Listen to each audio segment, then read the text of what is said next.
Good morning. I'd like to welcome you to the 2025 Eastern States Junior Hereford Show. In the ring at this time, we have Class 22. These are Pee Wee showmen. The judge for today's show, Emily Griffiths of Kendallville, Indiana.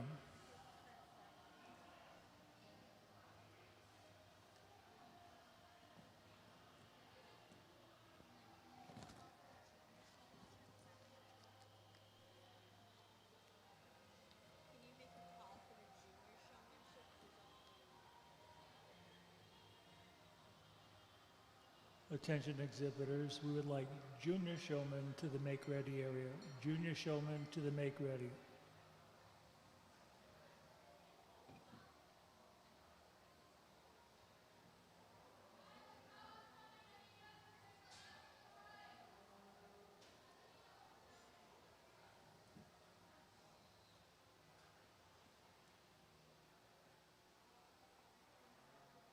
The hard part is talking into here and trying to read this through the bottom of my bifocal.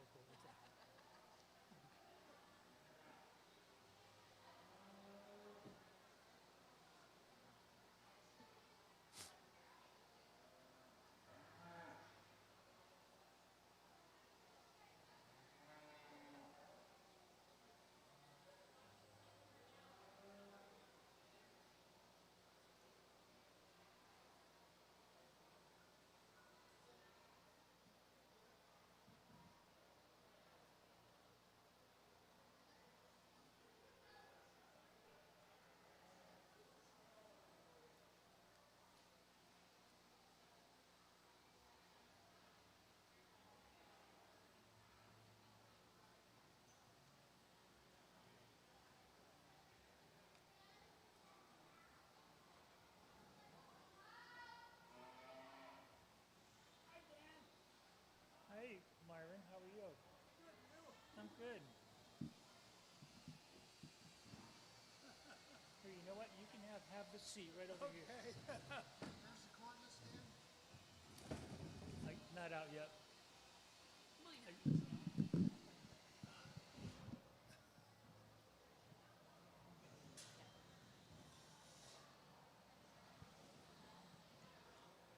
Well, good morning. Certainly an honor and a privilege to be here at the Big E. Nothing quite like the fanfare and pageantry of any fall kind of festival, and none does it better here than the Big E. And what a great way to start our Hereford activities for this morning and early afternoon. Great trio here out here in our Pee Wee showmanship competition.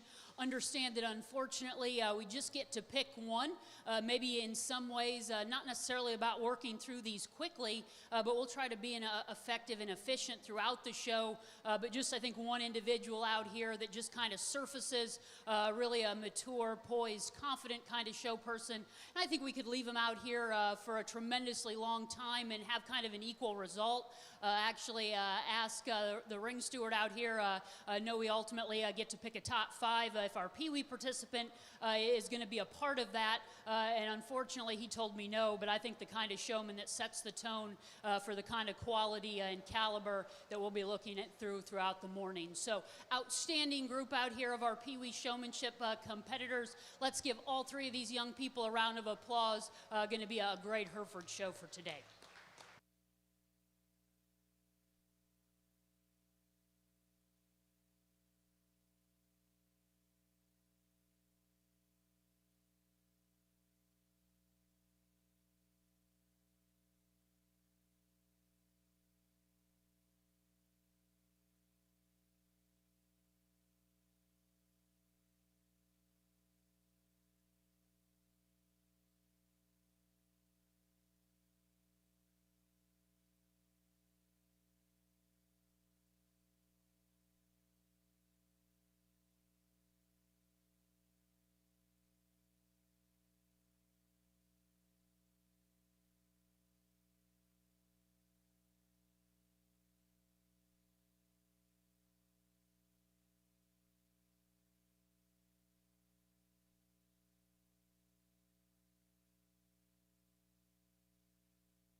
In the ring at this time with class 23, these are junior showmen. How are you doing? Good, you? I'm good. How are the cows? You still have all your cows? Or? Yeah, we still got quite a few. I have more than I need. How many you got? 22. 22. And I think they're all bred for the spring, too. Good, good. Well, I don't know about that. Don't know till they count.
Well, here in our junior showmanship competition, really an outstanding group out here all the way through. Went through and just visited with them, each individually, about some of the things that I think they really have a good kind of command and mastery on. And then just maybe some of those things to continue to work on. That'll come with time and just continued ring time. And I think some of them have that. Maybe some of them can continue to work on that. For me out here in particular, I think there's just one that just kind of surfaces appropriate kind of individual in terms of understanding lots of those basic fundamentals of showmanship, understanding ring flow, procedure, protocol, working extra deep into the corners. Particular exhibitor does a really good job, feet, leg placement, understands how to use that calf's body weight, pulling them into that profile. Just kind of, I think, a head and shoulders type of showman in this particular group. I think maybe where the extra challenge comes is just as we think about picking an individual for reserve. Probably for me, the one that I'm going to land on just does the best job at kind of the basic kind of mechanics. And part of it, I think, is just in terms of this particular exhibitor's approach, just really laid back in their demeanor, and consequently their particular calf responds accordingly. Just kind of a good dancing partner. Really a good lineup out here. I'll go show you the champion in reserve in this particular junior division, but round of applause to all of our participants.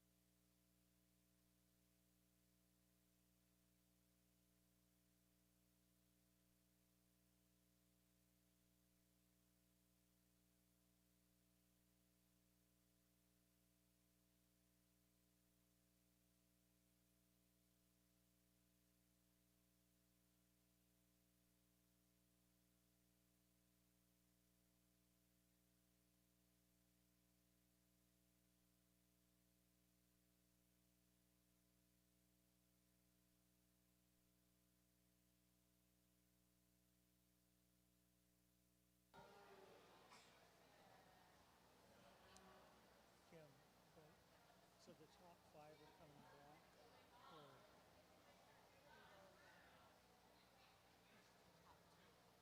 Two? Two.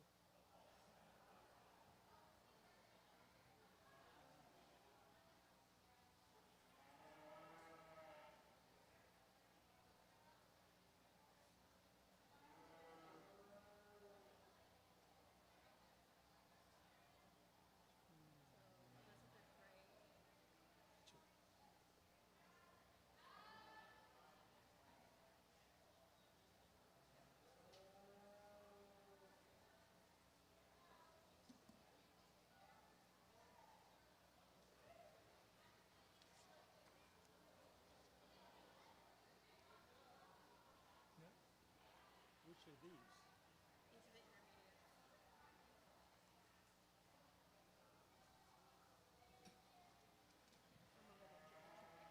Okay.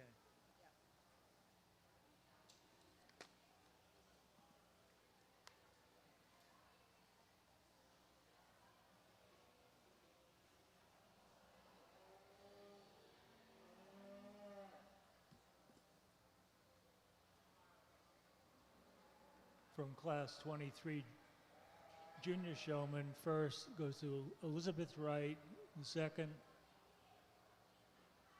to Craig Stahowski.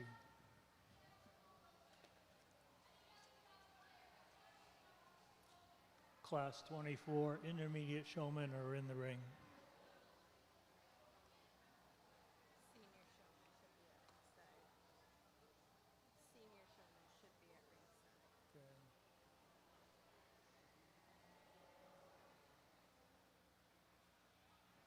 Attention exhibitors, senior showman to the make ready area, senior showman to the make ready.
Senior showmen to the make ready. All senior showmen to the make ready.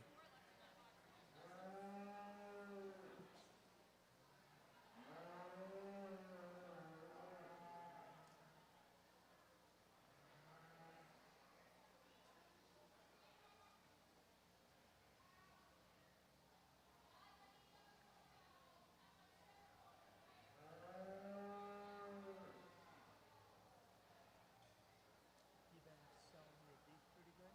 Huh? You selling the beef okay? Oh, yeah. Yeah. What are you getting a pound? $6. No grain. Yeah, we went up a little higher and the customers all backed up, so we only went back to $6. I went up to 8. Right? Everybody, everyone that got a quarter wanted a half the next year. Because some people out in Western Canaan, they're charging $10. Oh, yeah.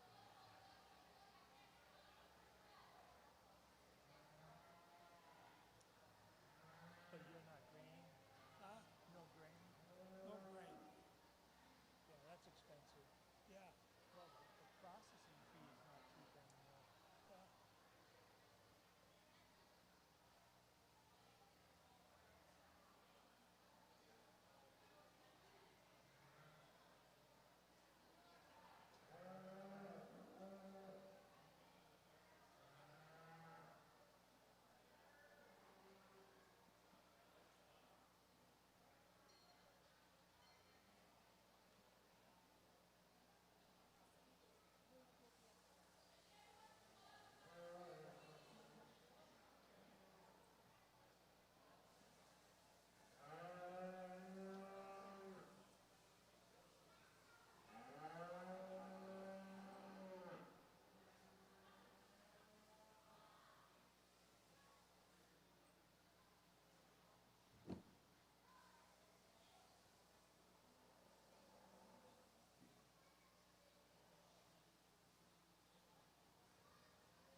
Is he behaving himself?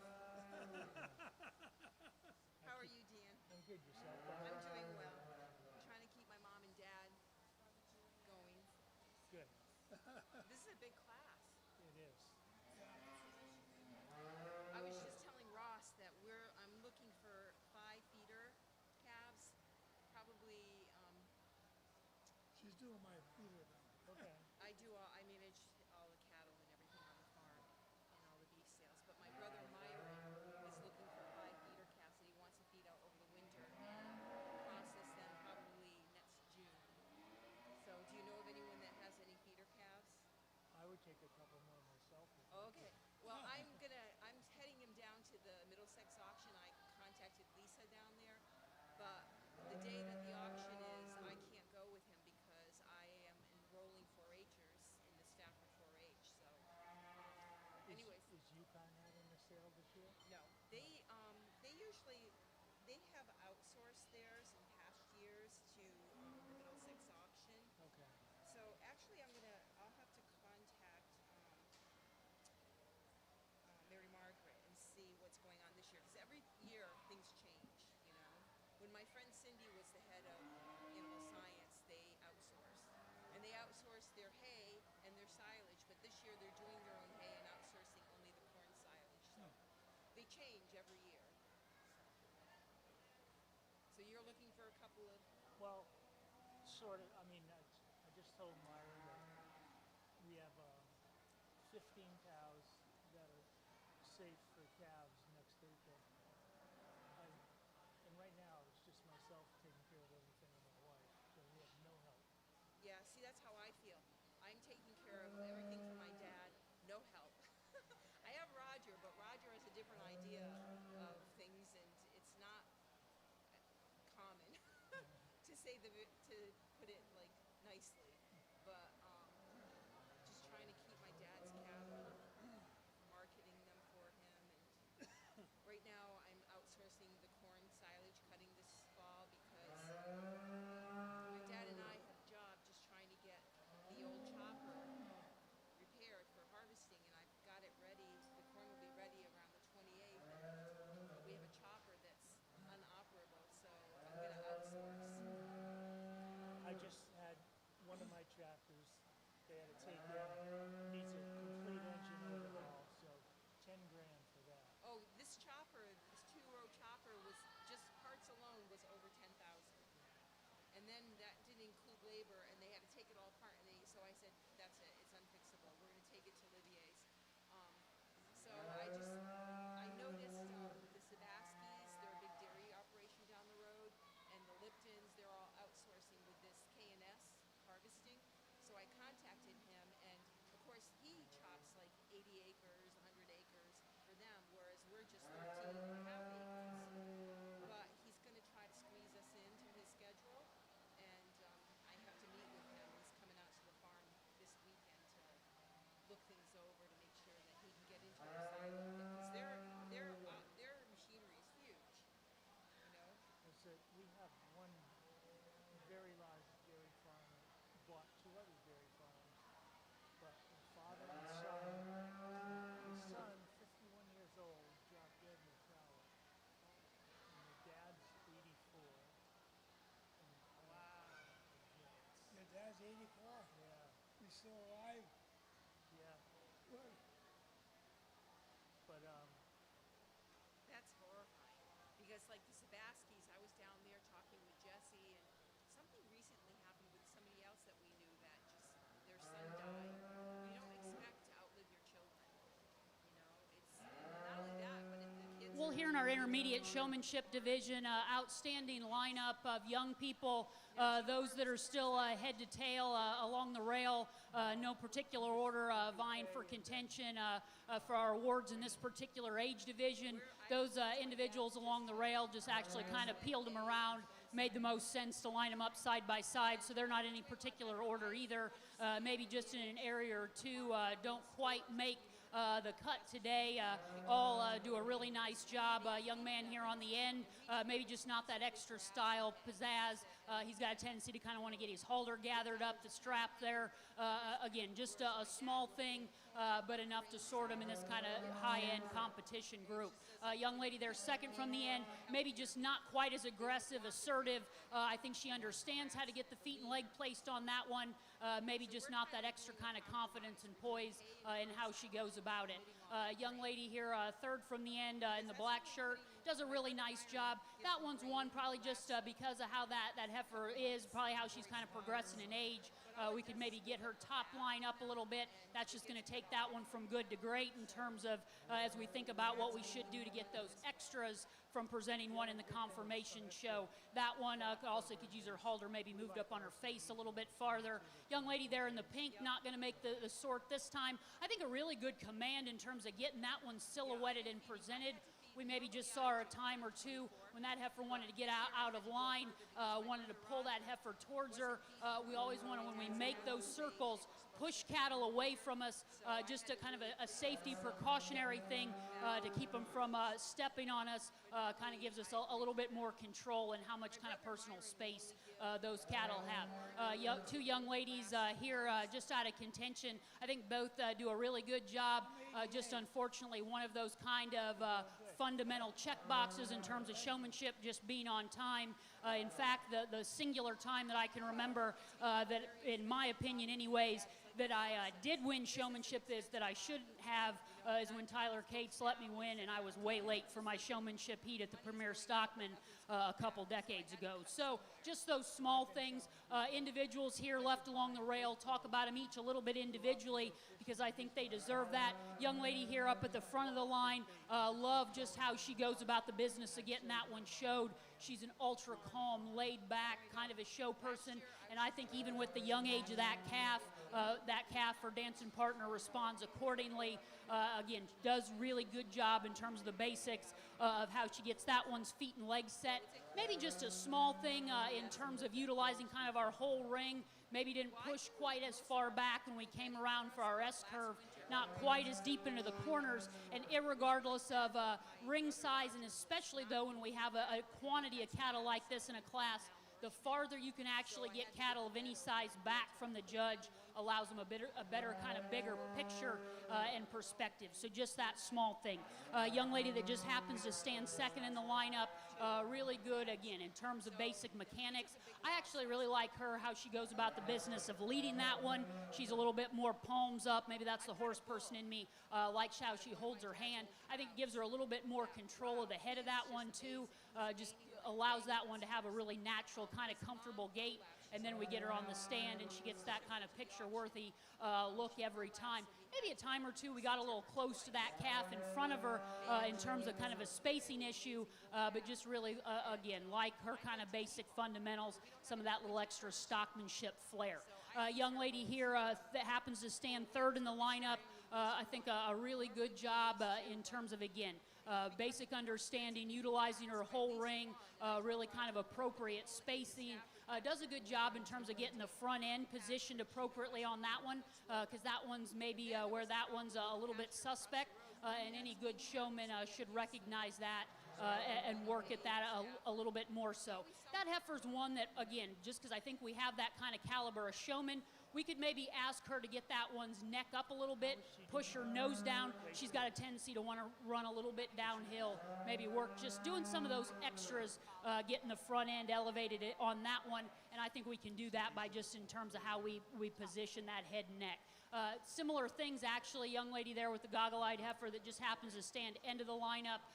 Really like how smooth and calm, deliberate she is in her transitions. I think does a really good job of getting the top line laid in that one appropriately. Lots of times individuals, nervous tail or tick, might touch a top or a tail and we don't get a reaction. She does a really good job of that.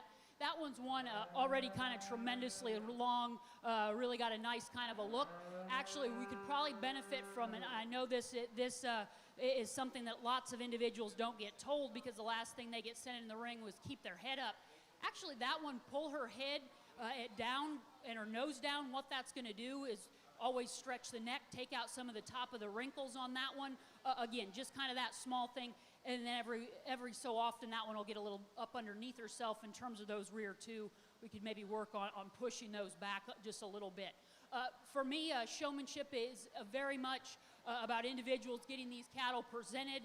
And I know I talk a lot about the cattle. Obviously, I understand that we're evaluating and judging these young people, but I hope that's what they look at before they come in the ring, because that obviously is the difference in the conformation show and some of the things that we should see them doing appropriately, obviously, in showmanship as well. For me, it's very much about, again, good showman, good stockman, and that's what you're out here to be competitive. Yes, it's about the show person, but obviously every time you're in the ring, you want to get 100 out of the project that you're bringing out here. For me, I maybe didn't have the luxury or the privilege, you might call it. I wouldn't have had it any other way, but I didn't grow up just showing a prospect calf or, a mini somewhere.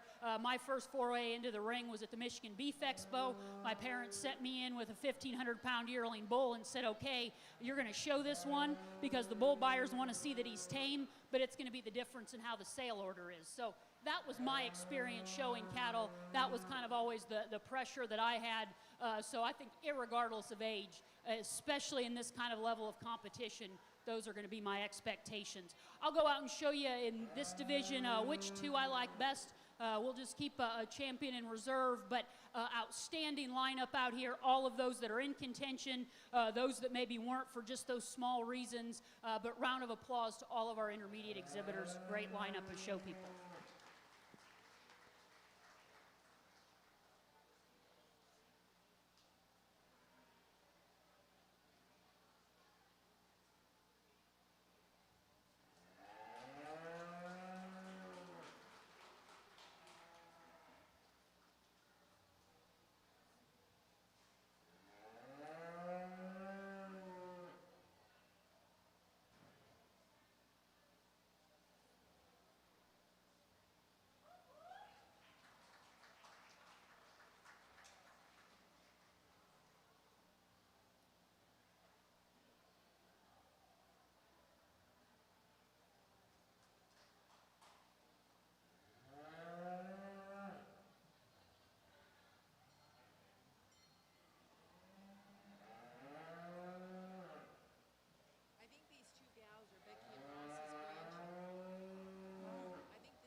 from the intermediate showman class. First goes to 5375, exhibited by Molly Perkins. Reserve 5373.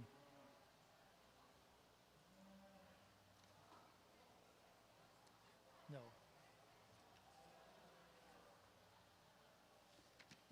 Reserve is 5371, Molly Perkins.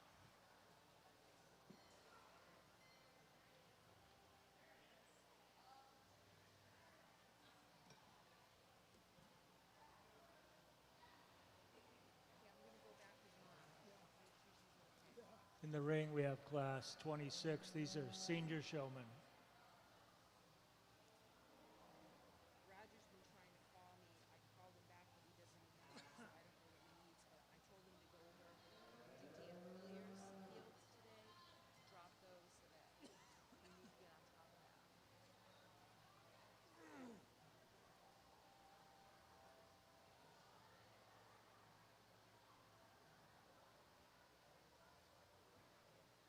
I might take Mom for a little walk out, just to give her something to see, and then come right back, okay? I might take her up to the better living, but I didn't say that she, because she's having a hard time getting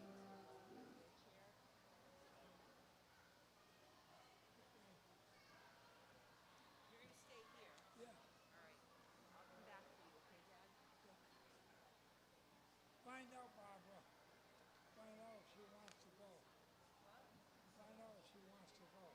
Or if she wants to stay here. No, I'll just take her out. She likes to go into the better living building, she had told me. So I'll just take her there and then I'll come right back because I'd like to see more of the show, especially with the classes starting. This is the end of showmanship. So. Plus, she's got a good seat. You have a good seat for the class.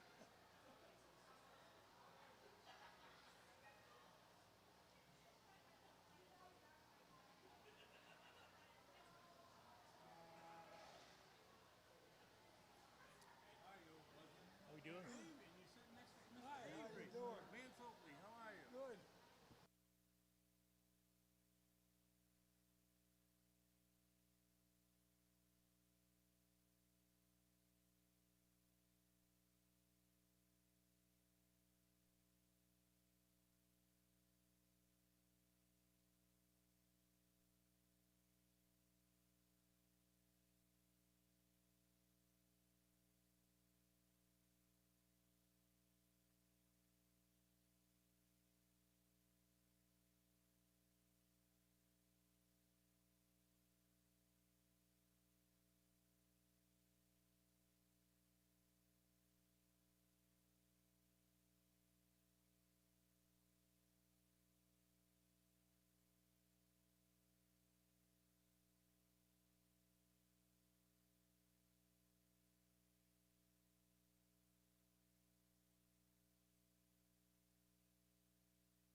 Well, here in our senior division of showmanship, I think really ratcheted things up a notch, and that we're incredibly deep. Good kind of showmen that could show cattle at a lot of different levels all the way through in each and every one of our exhibitors out here. These 5 that we have still along the rail, still in contention. Those 4 that maybe didn't quite make it in that where we have such a high caliber, maybe just a few things that ultimately sorted them. I think our young lady down there in the pink in first, not that they're in any particular order, but then in third and fourth, all of those exhibitors maybe just don't have that extra shot of confidence, and that's something that's really hard to describe and hard to teach. Obviously, really good in their convictions in terms of how they get those cattle presented, maybe just not that extra little bit of determination, a little bit more so grit and gravel that frankly I think these exhibitors along the rail have, and that's one of those things that's really nuanced and a really small kind of a thing. Young lady there in black just happens to stand second. Just always want to make sure fundamentally we pull ahead, fill in those gaps in our regular conformation show when cattle pull out ahead of us. And again, took her a while, gave her some time. Don't know if she figured it out, maybe got some cue from the outside, but just always need to be advised and kind of close up those gaps so we can evaluate those cattle together. Remaining individuals, talk about them each individually because I think that they deserve that. Young lady here at the front of the line, maybe one that just doesn't have one that wants to stand the stillest. That doesn't bother me. I think she goes really about the business of still working with that one, maintaining her composure. There's a time or two that one maybe gets her shoulder tipped out just a little bit more so to the inside of the ring, irregardless of how cattle are built. We don't ever want to over-exaggerate or really make it noticeable, but that shoulder just tipped out a little bit more so to the outside of the ring, so their hips closer to you is always going to make one look a little bit wedgier, a little bit more that ideal kind of show swag and balance. Young lady that just happens to stand second in the lineup, just ultra laid back, and I think that then her calf behaves accordingly.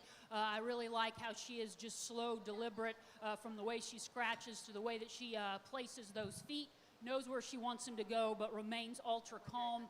Again, in that prior division, I like how she holds her hand, how she leads that one around the ring, does a nice kind of a job in that regard.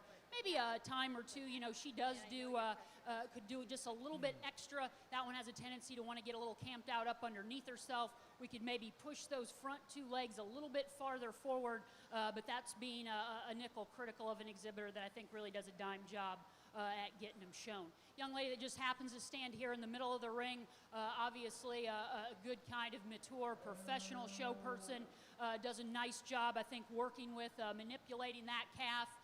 Does good job in terms of getting those underpinnings where they need to be. And I know it's hard when you get cattle of this age of just how much you can ask them for. That one, though, again, just so our photographer can get that ideal ring shot, we could maybe tuck her tail just a little bit if she'll allow us. There's also a time when that exhibitor was down there on the corner, and I know that's just a judgment call. I maybe would have pulled around, filled in that corner, so the judge didn't have to make that extra move of going to look at that calf. It was just always there kind of front and center. Young lady that happens to stand second from the end, a really good sleeper kind of a showman. If you know me, I like that in showmen, like that in breeding females. That's a compliment. You always just notice her calf and how she gets that one presented. It's never about her, and I think that that's a mark of a really good show person. Does a great job of pulling that one into her profile. There's not a lot of extra moves, and just creates a really nice kind of a silhouette. Always a good kind of presentation, just the kind of show person that you can count on. A young man that just happens to stand down here on the end of the lineup does a really good job, and I think what we could ask any showman to do, you know, he maybe just doesn't have the fanciest phenotyped one, but you notice that particular heifer because of how he gets her presented. He gets the extras out of her, does a really good job managing kind of that end post position, which can be a challenge. I like him just, I think, in terms of being really appropriate. I watched him. I like when he helped that calf ahead of him, actually put his stick in his halter hand and used his hand to kind of goad that one to get it to go. Just those small things, and I think you can read that in him. He's a good show person, probably because he's also a good stockman. So a really good lineup out here. I think all of these showmen do just an outstanding job.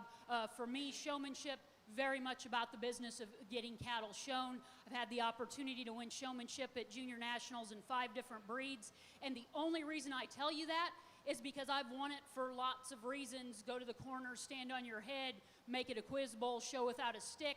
For me, there's other avenues, other venues to test that kind of prowess and knowledge.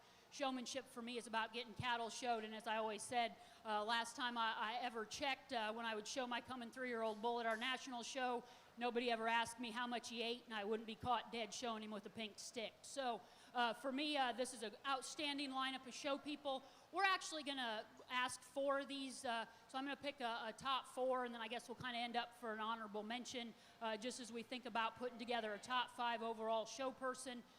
So with that being said, I'll go out and I'll select these 4th through 1st. So again, we'll start with that 4th place position and work up to our champion senior showman. But let's give each and every one of these senior show people a round of applause. Outstanding group.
Senior showman, 1st goes to Ashley DeMold, 2nd, Harrison Roberts, 3rd, Abby Billings, and 4th, Karen Forrest.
In the ring at this time, we have participants for overall, showman, and reserve overall.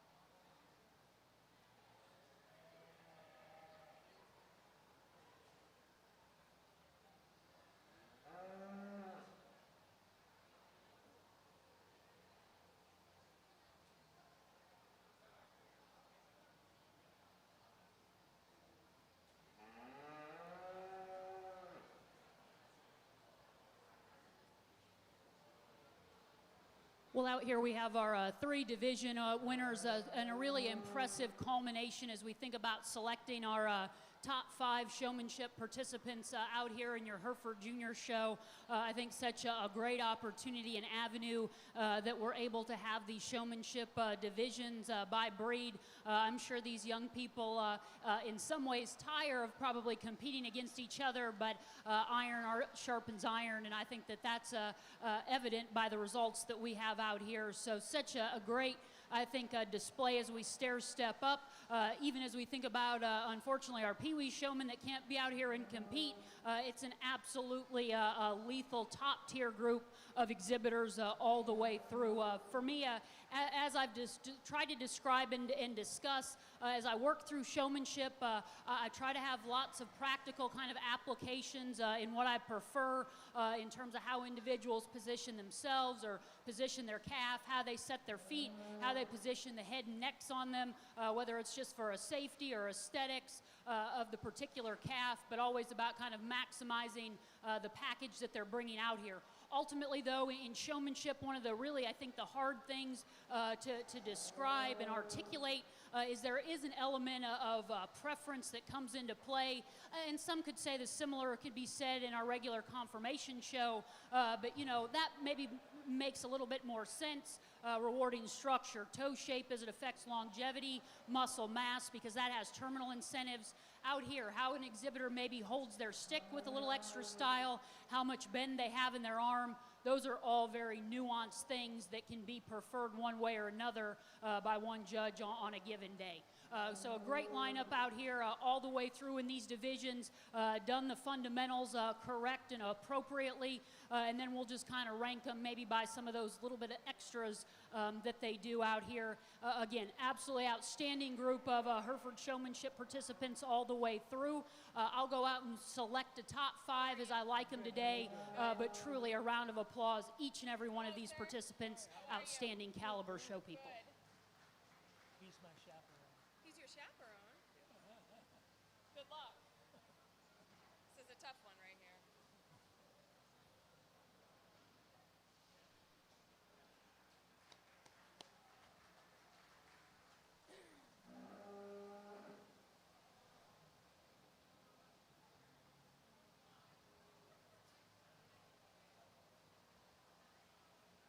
So that was Ashley DeMoss.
is Molly Perkins.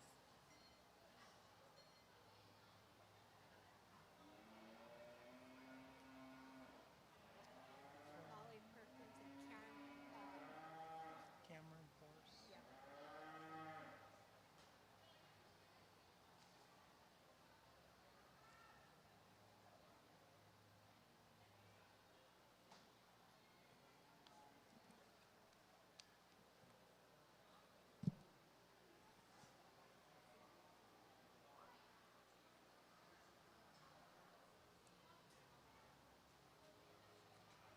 The overall champion for today's showmanship goes to Ashley DeMoles. Reserve, Harrison Roberts.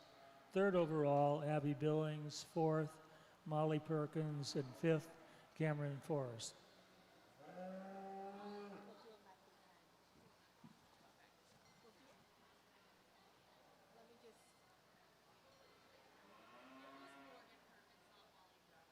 It's Morgan. Morgan. Okay. I thought, yeah. So Morgan Perkins. Okay.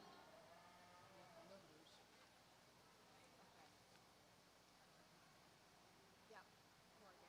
I wrote it down wrong. My fault. My fault. Yep. What did I do with my pen? Oh, if they're ready, if they're all right here, yeah. Oh.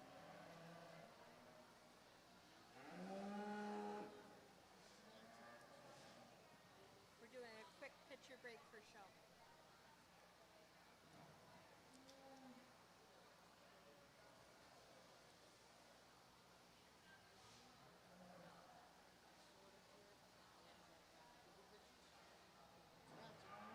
There'll be a picture break for Showman.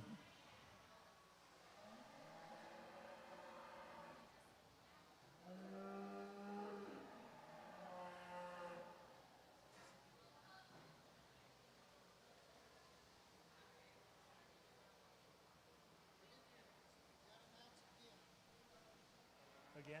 Yeah, I'll hold them for you. I'm gonna go to sound. Attention exhibitors, we will have a picture break for showmanship. I'll try and turn it up once we have pictures.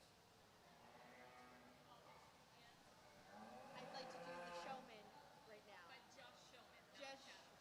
Just Showman. Can you make that announcement?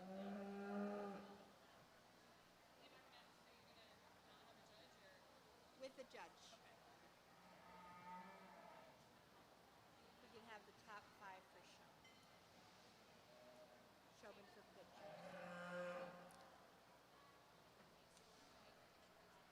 Attention exhibitors, we would like the top 5 showmen for pictures at this time.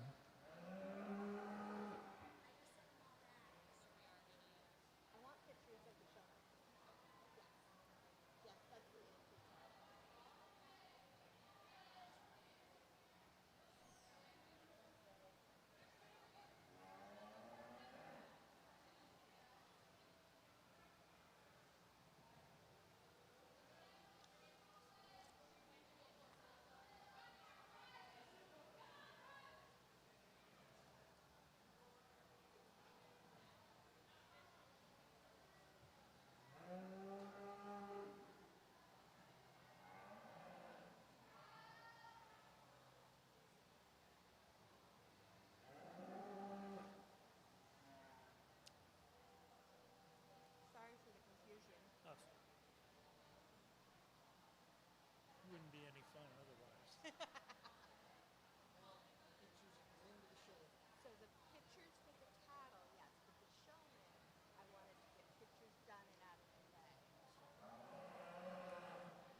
Attention exhibitors, we'd like all cow-calf pairs ringside.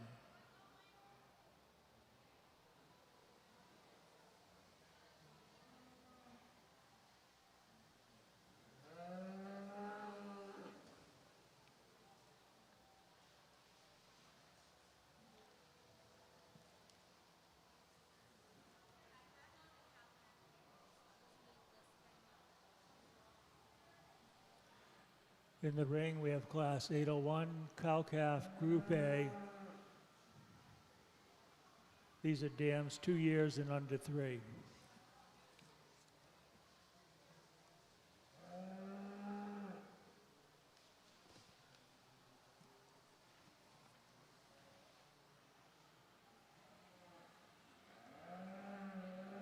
Class 805 spring heifer calf to the make-ready area. 805 spring heifer to the make-ready.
Well, really an outstanding way here to start our Hereford Junior female show than with our pair of first calf 2-year-old pairs. In lots of ways, kind of the alpha and omega of what we should be doing, what we're going to see, that we get a female in production, then with that coupon on her side. I know that there's a lot of discussion, debate, preference maybe, when judging these cow-calf pairs of how much credit do we give to the cow or the calf. I grew up showing lots of pairs, and for us the litmus test was always the calf has to be better than the cow, because that's what we should be doing in terms of next generation, should be out producing what they're out of. And I think actually both of these females have done a really good job of that, so they check that box. Amongst them, just as we judge them out here today as contemporaries, young man's pair that's going to win. I just like her in terms of underneath, how she's built there in her running gears, quite a bit more flex, reach, comfort, not only in her framework down low, but just her skeleton and spine up high, balances really nicely. A sensible size. I think moderate female in production, maintaining herself well, but obviously doing a really nice job with that strapping March bull calf. He's going to have a lot of upgrowth, so that's kind of the ideal. Small-framed, low-input cow that can do a really good job in terms of raising one with lots of upgrow and weight per day of age. Young man's pair that's going to end up in second. She, too, like the one ahead of her, love the flesh and condition. This is the hardest age stage to keep these cows soft, sappy, and soggy, and she's all those things. Maybe as much as we like kind of her overwhelming pieces, maybe her parts just kind of fall out of balance. She's a little coarser up front there, top of her shoulder. She's tremendously big muscled, but maybe borderline round there out of her hips. So although there's a lot of her, maybe just doesn't blend quite as well, but I think you can see that power, shape, kind of raw muscle in that heifer. Just a young May heifer calf, so her best days are still ahead of her, but that's a really nice cow. Both of those cows good in terms of their teat and udder size, maybe a little forward there in terms of their placement, but that's better than the alternate. So a nice pair of 2-year-old pairs as we start into our junior Hereford female show.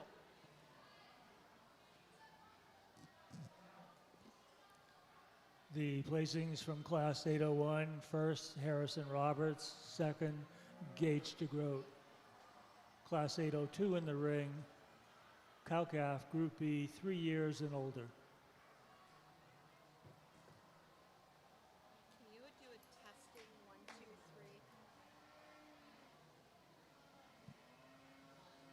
3? Testing, 1, 2, 3.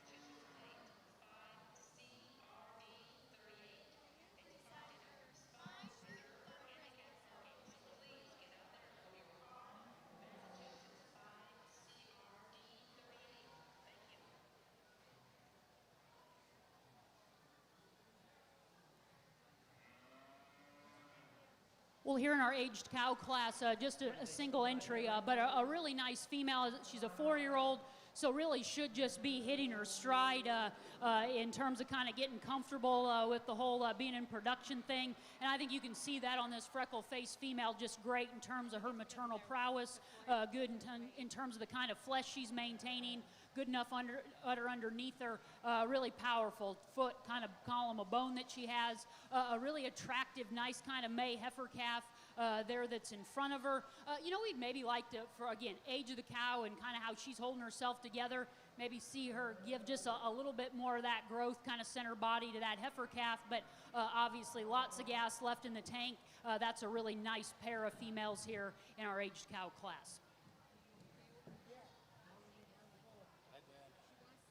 How we doing? Good, how are you? I'm good. Good to see you. You too.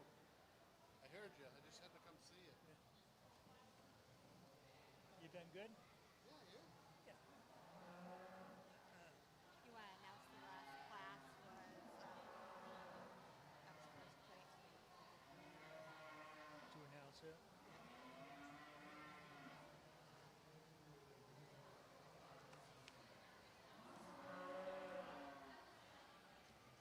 From Class 802, cow-calf Group B goes to Mackenzie Perkins. In the ring, we have entries for cow-calf champion and reserve.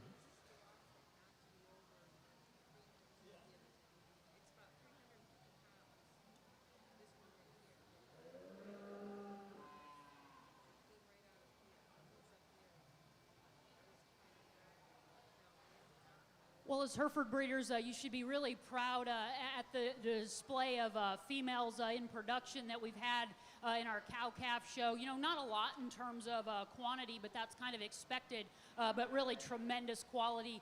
These are good representations of what good British Hereford females do, and that's be good kind of well-maintaining cows that can go about the business of keeping you in the black for the next generation. For me, I think as good as both of these are, probably just in terms of thinking, again, where they're at along their bovine timeline, and maybe giving a little bit credit to one, just as lots of us do in terms of how we maintain cows of different ages at different points of their production. One that I think just is really impressive in terms of where she's at, and also has that added bonus of really having the calf that I think overwhelms the division as well. So with that being said, I'll go out and I'll select your champion pair. We'll take a look for reserve. I think ultimately the reserve is just going to be one that's like the female that wins in terms of type and kind. But with that being said, a round of applause for these juniors for really kind of having the ultimate project in presenting us these really good cow-calf pairs.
The cow-calf champion for today's show goes to Harrison Roberts. The reserve cow-calf, Mackenzie Perkins.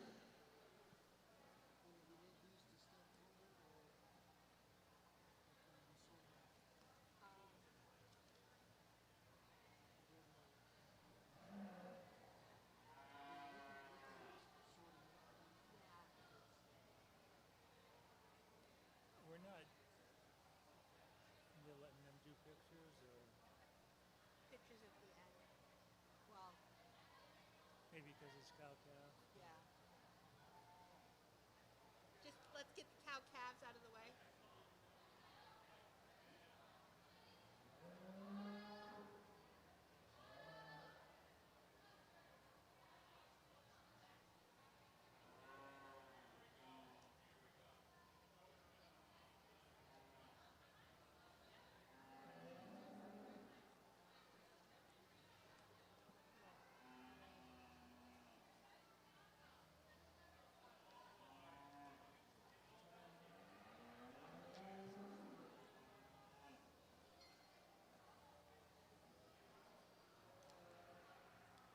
The judge for today's Junior Hereford show is Emily Griffiths. Emily Griffiths from Kennedyville, Indiana, is the co-owner operator of 3G Ranch, purebred seed stock operation consisting of 200 head of Limousine, Gelbvieh, and Angus cattle. Operation's primary income comes from the sale of purebred bulls and females to commercial cattlemen. However, they extensively use the show ring as a marketing tool.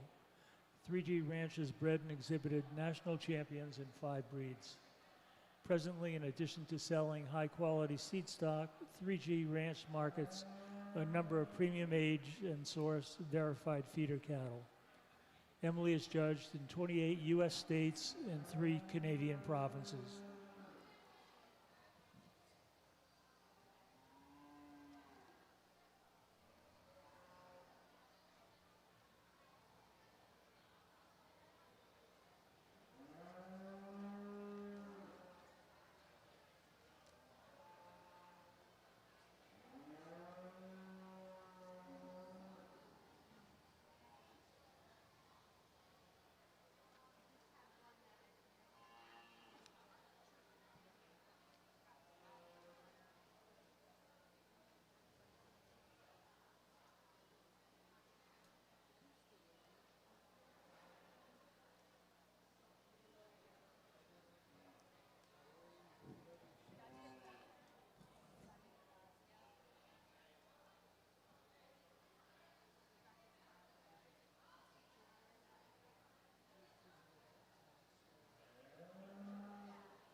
Good, you? I'm good. I'm doing well.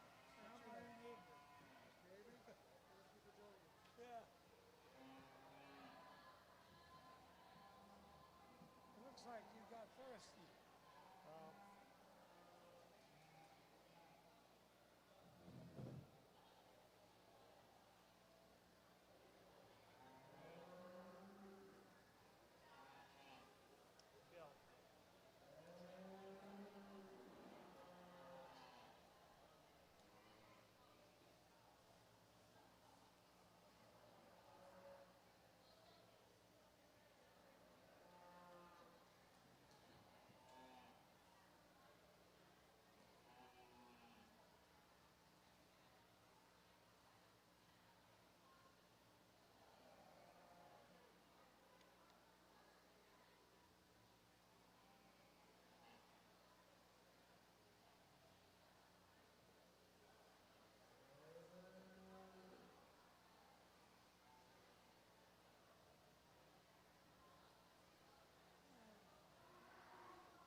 In the ring, we have Class 805 Spring Heifer Calf.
We got quite a few Herefords here.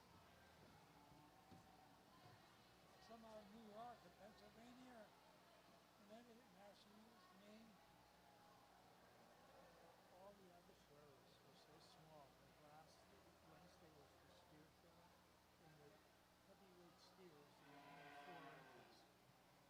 And that used to be, would fill the whole ring. Yeah.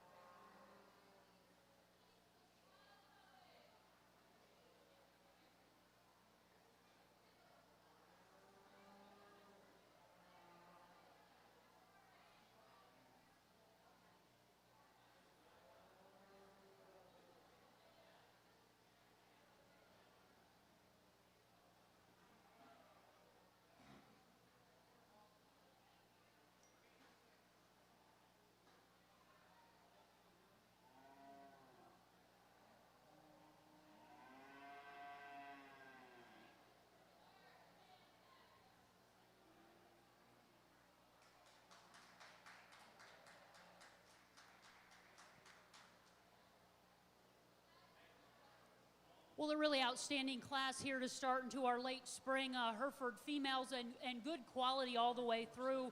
I think at a little different points as we arrange our marches through our maze. Really good initial trio, and I think they have some sort. Maybe because there's just not one that does everything right. I think all of those cattle are problem-free. It's just how you want to maybe prioritize them.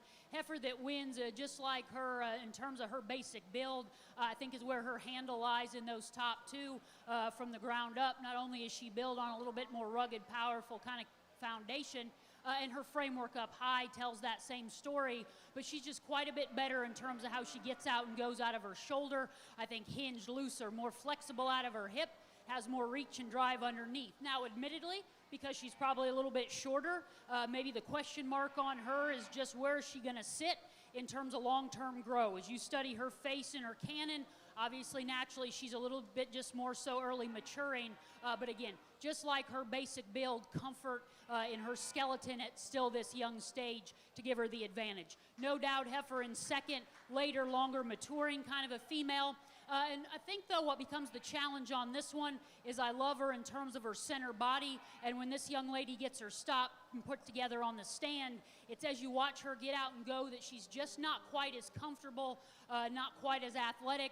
She wants to naturally get a little bit lower headed. I think that's because she's tighter made in her spine and her hip, just not as comfortable there in how she gets and outs and goes off at either end. Naturally a little straighter, stiltier there in the angle to that shoulder. Love how she balances, puts together a profile. When we do get her stopped, I just don't think the structural integrity is quite there today. But enough just extra kind of look, style, pizzazz that gives her the advantage over this dark pigmented heifer in third. Heifer in third, really meat and potatoes, lots of quality and good in her. I think going to be a really good kind of a female in production. Just unfortunately a little too plain when you have a pair that's that salty right ahead of her. And I think she just needs more time to develop. She's stout-headed and skulled, I think really open up in her chest, and that's going to let her kind of continue to put on mass, but maybe wedges a little bit the wrong direction as we judge her today. But that's a really good, high-quality initial trio. Don't mean to be critical of any of them, just discussing the differences. The heifers here in fourth and fifth, we've already seen them. We know they have the advantage of having a dam here with them. So not that that plays a role, just kind of, I think, a point of interest. Of these next two, young lady that's going to end up third from the end there in fourth, just a little bit longer, a little bit more elegant, ladylike there in how she patterns. I like how she's laid in her shoulder, a little bit more elevated there. Front side of her skeleton has the same advantage in terms of length and attractiveness out of her hip. Not quite as poppy, punchy through her center body, and that's where I like the young man's heifer here that comes out next. That one's really tremendously. You want to talk about a big back, heavy muscled May Hereford calf. She's all those things. Maybe, though, just a little too short, jammed up there in how she's built. Open there, top of her blade, point of her shoulder. But that one's going to be a power cow. Next generation, I can see sure making some good kind of herd bulls. Heifer that closes, that one's not just red and white. She's green today, and I think that's what sorts her down. Just incredibly lean. As she continues to develop, she probably reads as age appropriate in kind of her youthfulness, juvenile feature as any. She just needs more time to get more center body. She's a little bit more so frail, lean today, but that one's got all the right kind of parts and pieces to keep her headed in an awfully good direction.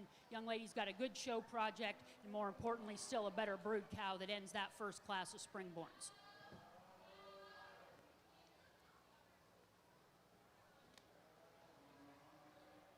The placings for Class 805 Spring Heifer Calf first, 52.93 Abby Scoville, second, 52.92 Kaylee Forrest, third, 52.90 Shelby Schrader.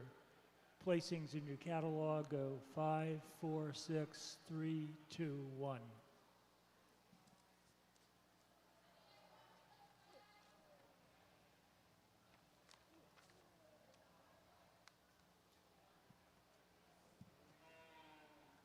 Class 806 in the ring, Junior Heifer Calf.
step over there.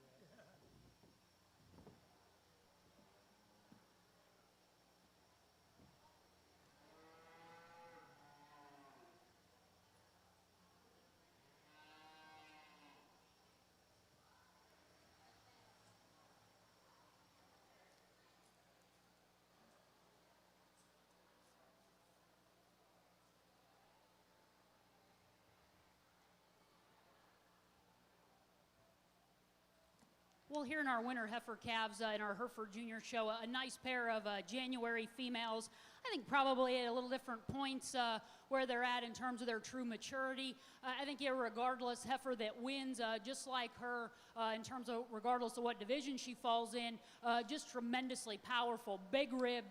We talk about shapely kind of Hereford females. She's one of those things, yet uniquely enough, I don't think you can't miss the forest for the trees or you'll get lost in the woods. For as powerful as she is, she still maintains herself really good as you watch her get out and go. She may be a little open at the top of her shoulder. Part of that is what allows all that big kind of robust dimension from there back, but she actually maintains herself really well at the ground and takes a big, long kind of stride out of a really loose, flexible hip. Heifer that ends up in second, I do probably prefer in this January division. To me, strikes me as a little bit more youthful, juvenile there in her feature. Question mark on her is just how much center body is she going to have irregardless as she continues to mature. She's a little bit tighter, more concave there right in her heart, a little bit bare over her rib. I think ultra attractive, really extended. Just the question mark on her is she always just going to be that fresh kind, or is she just borderline hard doing? But really a beautiful there red-necked female. That's an interesting pair there in our January heifer calves to study, but good as we continue to progress to these Hereford females.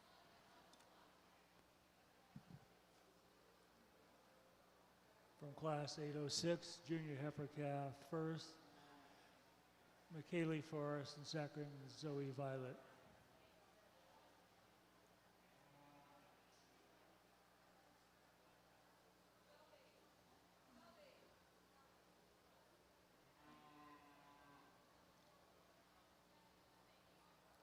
In the ring, we have entries for champion, junior, and reserve junior champion.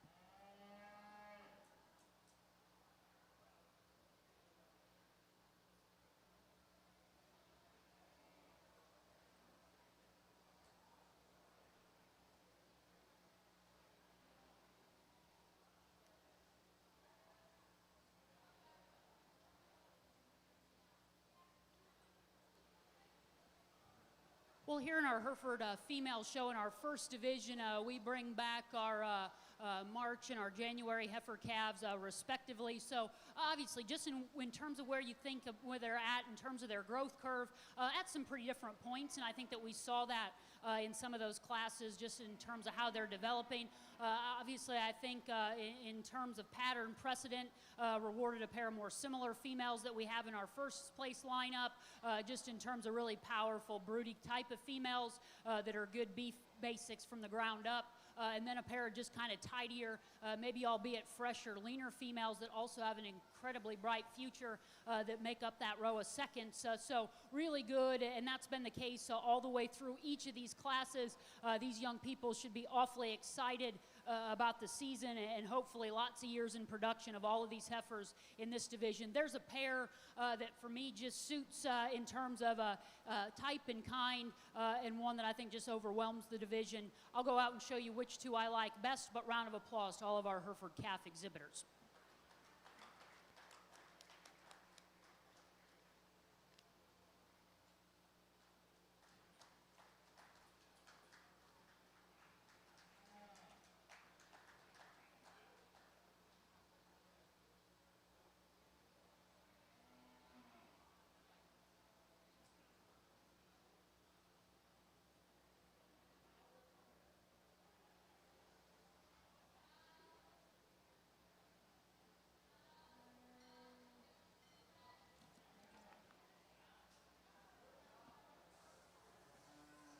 The champion junior calf exhibited by McKaylee Forrest. The reserve champion exhibited by Abby Scoville.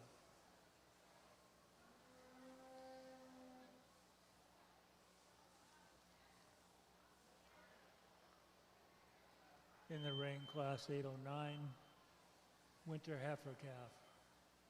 Where's the squeaking coming from?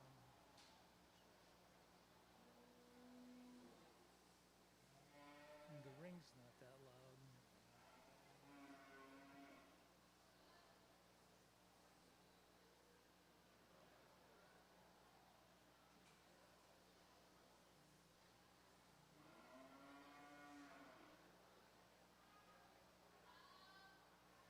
Are we missing an entry?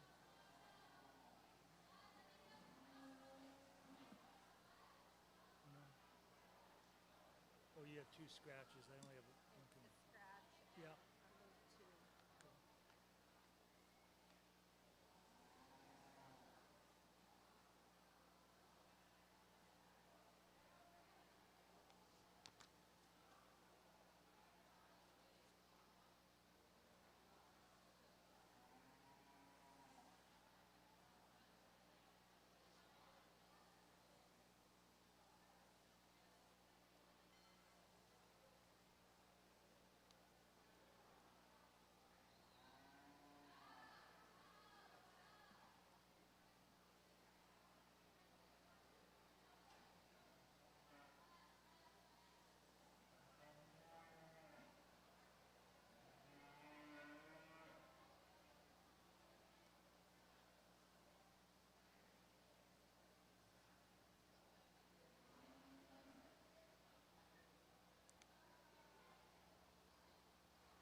Here are our early senior heifer calves, a really good group of our Decembers and Novembers, all a little bit different. I think especially these initial three just depend on maybe how you read them, how you want to future them out. Just more so my kind of pair of cattle in terms of type and kind that we utilize, work well in our program, and maybe just as we judge them today, a little less question marks.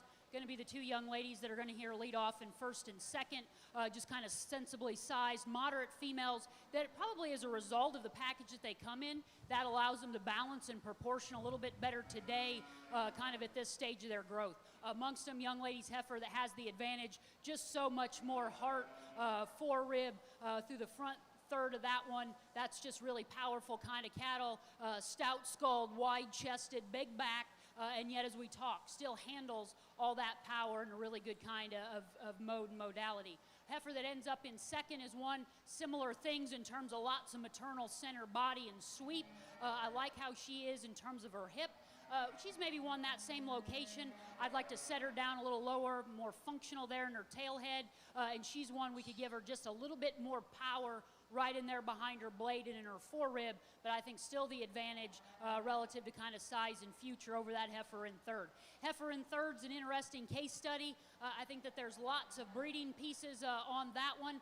Just as I judge her today, I think she's got lots of size, altitude. I think if she slows down on the upgrow, starts to fill out, kind of starts to put a little bit roll punch dimension there and behind that shoulder, maybe drops down, bellies down a little bit, then I think she could become a player.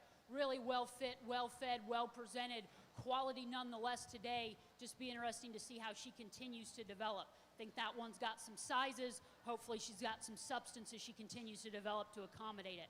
Heifer that ends up in fourth, just really practical, lots of real world value in her. Unfortunately, just not that extra flash fancy that those cattle have on up the line. Just enough to sort her down in this ultra competitive class, but that's going to still be good kind of real world Hereford cattle in production. Nice group there of our Novembers and Decembers.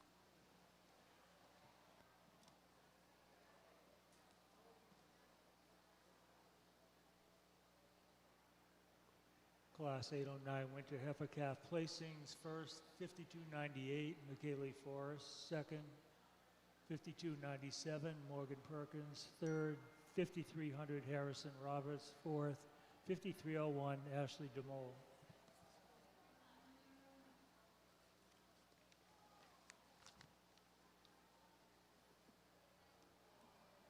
Class 810 Senior Heifer Calf in the ring.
Well, here in our early senior heifer calves, really a good class all the way through, especially this initial trio. I think kind of the Goldilocks heifer of those first three is the young lady that's going to win, just in terms of not too hot, not too cold, one that you have to appreciate her. She's a powerful, really dimensional, wide, genuine, built one like that one in third, really ladylike, lots of maternal prowess and center body like the one in second. And actually where I think she has the advantage over both of those heifers is, again, for as big, powerful, rugged, durably designed as she is, kind of foot, bonework, still stout skulled, she's actually really the best in terms of how she's laid it in her shoulder. I like her track and travel, and when she does want to get out and go, that reach that she has out of her shoulder. Heifer that ends up in second, probably a little bit more similar to some of those that rewarded in that class before in terms of center body sweep, like that about her. Love her in terms of the head, thinness of her neck, really up-headed. Maybe though you get right there into her shoulder is where, to me, not only from a boldness, top side of her blade, point of her shoulder, we'd maybe like to reassemble her, but watch her get out and go. That one kind of wants to wing out, labor a little bit up front, and because I just don't think she has quite as much pin width, kind of leaves you with that same disadvantage. Don't mean to be critical, just discussing the differences. That's still going to be a whale of a brood cow for that young man, and I'm sure still fun as he continues to progress through showing her. Horned heifer in third, admittedly probably in terms of sizes, a little bit more like that heifer that wins. Upgrow, weight per day of age, really powerful, heavy duty in how she's built underneath.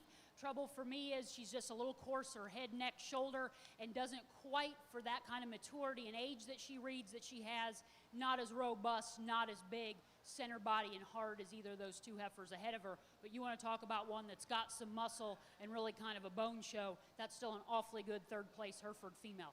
Opposite end of the spectrum, really a ultra refined, feminine in a positive way, is the heifer that's in fourth. Again, I like her. She's a little bit more sensibly sized. I see some brood cow utility in that. Unfortunately, she just needs more time, more resources. Just not the bloom today, frankly, physical fill as those heifers ahead of her, and it's enough to sort them when things are this challenging. But don't hang your head, young man. That one's probably as good as any in terms of right where she should be.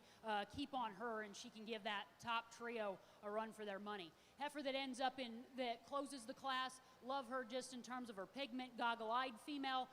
Unfortunately, just today, for that extra length that she has, maybe not quite as strong in the way that she couples, comes apart a little bit there behind her shoulder, a little bit right there at her loin. Maybe like to see her a shot more center body, but still that's a really long, stretchy, extended one. Nice way to end a really good class of early senior heifer calves.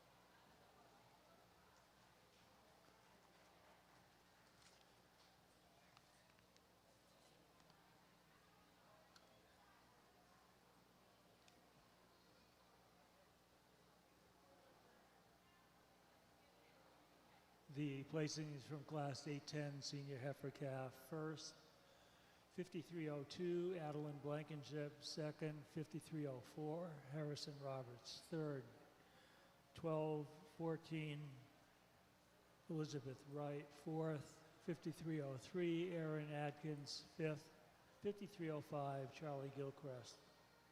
In the ring are entries for Champion Senior and Reserve Champion Senior Heifer.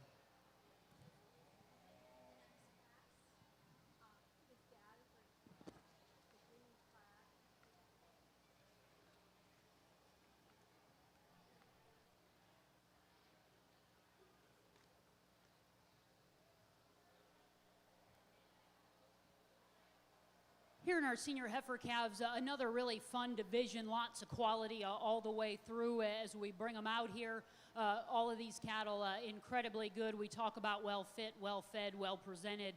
They check all those boxes. There's maybe, for the similarities that we have out here, maybe one that to me just kind of elite. And it's not necessarily from any one just EST in terms of just basic build, balance overwhelms this particular group. I think the challenge becomes in terms of how you read them for reserve of some maybe more similar like kind of cattle. All of these, though, incredibly good, continuing to build what's going to be an ultra competitive lineup. Another good group here in our senior heifer calves. Let's give all of these exhibitors a round of applause. Good group of Hereford females.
champion senior heifer goes to Adeline Blankenship. Reserve senior McKaylee Forrest.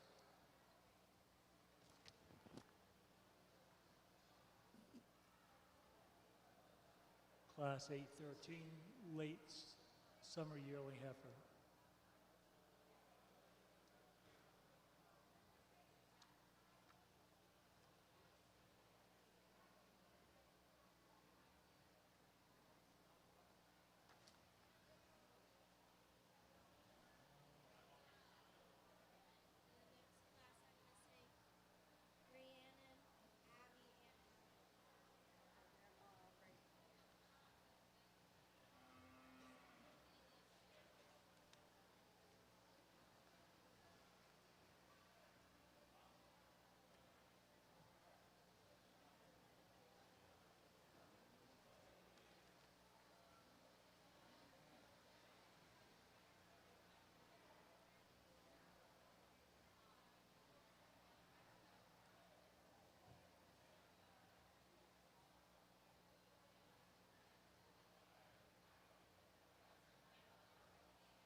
Good. Yeah. She's freezing cauliflower and broccoli today.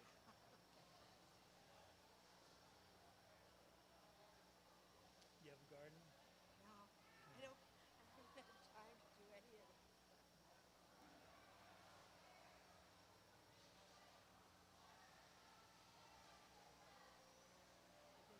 Well, here as we start into our intermediate or our summer yearling division, a nice pair of heifers out here. I think just in terms of proportionality, uniform in their kind of body lines, young lady's heifer that wins has the advantage. Just as you study her in her underline, quite a bit deeper in her heart. Mid-rib has the same advantage in terms of having just a little bit more flank, physical fill, frankly, bloom, and some more flesh. This one's one that I would like to change her in terms of how she gets out and goes off of those rear two, maybe a little hesitant short in her step, probably because she's a little more so upright and rigid in her pasterns, but enough better just in terms of that extra sap, softness, and also assembly there out of her shoulder. Actually, heifer in second keeps things interesting just in terms of length, design, mid-rib back. Actually, this one's quite a bit more stable, athletic off of those rear two. Unfortunately, though, while we don't mind Cat a little bit bigger, would maybe like to give her just a little bit more dimension there, lower portion of her body, and she's a little off, frankly, a little lame there off of those front two. So just fix her in terms of how she gets out and goes out of her shoulder today, but that's still a really good, powerful kind of Hereford female. Nice way to start here this summer intermediate division.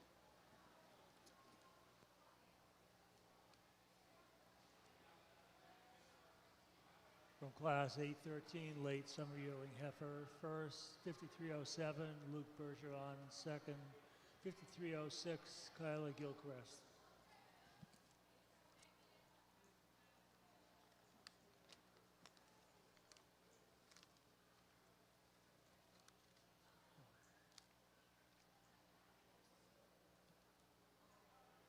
Class 814 in the ring, early summer yearling heifer.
Well, here as we get into our early summer yearling intermediate females, really a good trio, particularly this top pair. We could leave them out here a long time because they deserve to be displayed and rewarded and recognized.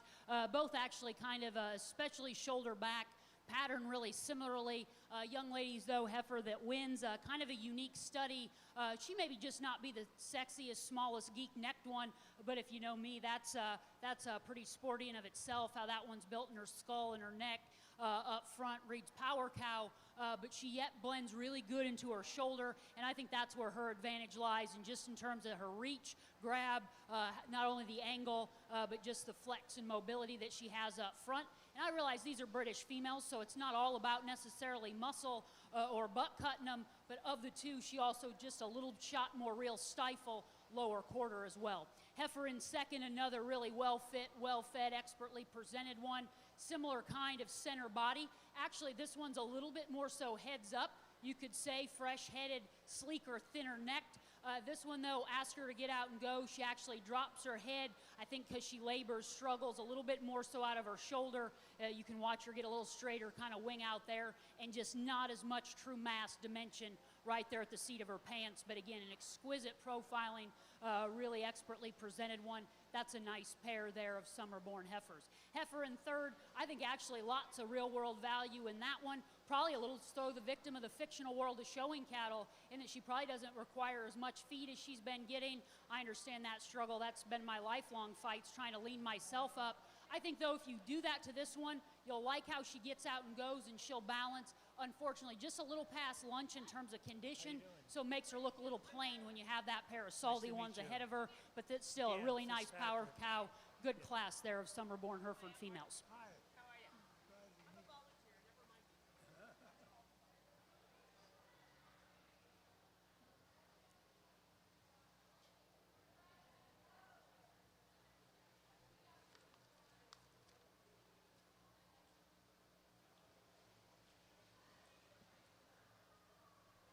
From Class 814, early summer yearling heifer, first 5310 Adeline Blankenship, second 5308 McKaylee Forrest, third 5309 Rhiannon Conover. We have the entries for champion summer and reserve summer yearling heifer.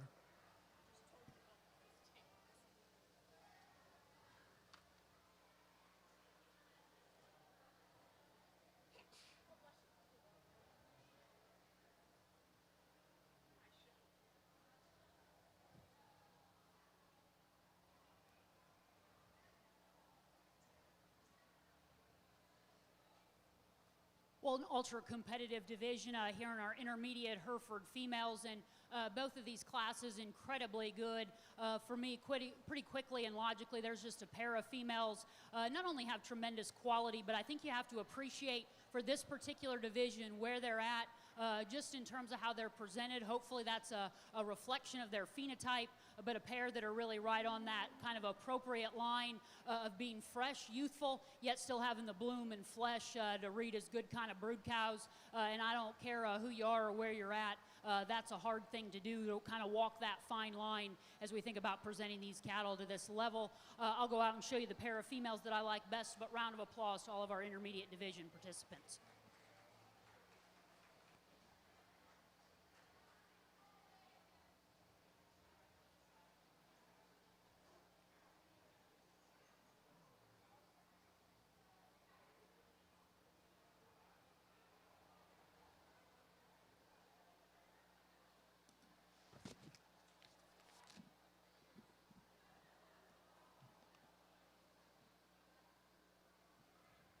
The champion summer yearling heifer, Adeline Blankenship, reserve McKaylee Forrest.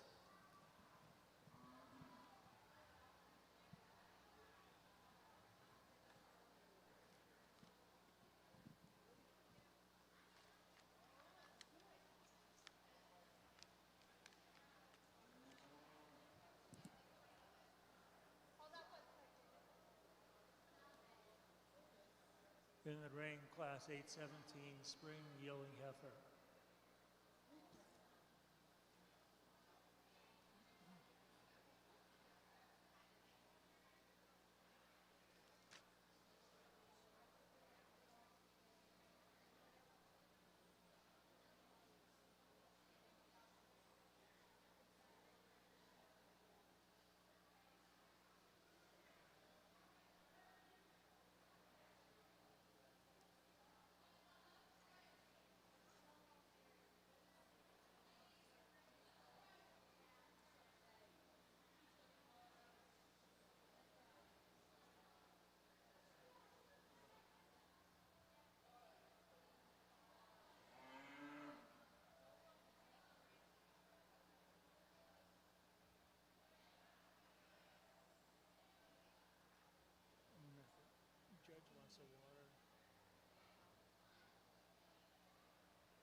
Well, here's we get into our yearling females, a really good class. Some, I think, different variety. Could certainly be some debate and discussion. Wouldn't argue with you at least too much about that. Particularly kind of in this top draft. I think all in, just kind of in terms of problem free, and not necessarily about picking average cattle, but middle of the road will keep you out of the ditches. And I think amongst her contemporaries, just like kind of some of the beef cattle basics of the one that wins, particularly as you study her down low. Not only does she got a lot of sweep softness, lower rib belly, but I like her in terms of actual genuine width, which is interesting. She maybe actually gets a little bit peaked, narrow, pinned up high, but of the field that we have of these next three, she actually meets the surface on a little bit of square kind of a base. Again, like her foot and her bone work. Now she's maybe just not as tidy there, throat latch there at her brisket as this heifer in second, but just like her added element, extra shot of softness that she has. Heifer that ends up in second, really stout, powerful. You read that in her skull, her head, down low underneath. She's got that big old kind of foot and bone work. Interestingly enough, for the maturity and age and kind of that stoutness that she reads in those indicators, maybe that's what for me sorts her in second, is actually I'd like her to have a little bit more pop, roll, dimension there in her forerib. And again, for that stoutness that you would think that she reads with up high, actually there as you study her off at either end, actually gets a little bit narrower base. Of those two, she's maybe a little bit small there in the shape and set to her vulva as well. Heifer that ends up in third is one that in terms of real world, I'd really frankly just like to fall on the sword for. That slick, kind of honest, practical cattle works all day, every day. Trouble here is I think just a little bit too short, not as pulled apart down low compared to that one that wins. And again, not that extra stretch of the one that ends up in second. But that one, just in terms of keep maintaining herself, that young lady's got a really great kind of powerful Hereford female. That's a nice kind of heifer that ends up third. Heifer in fourth, kind of opposite end of the spectrum, a little bit later maturing.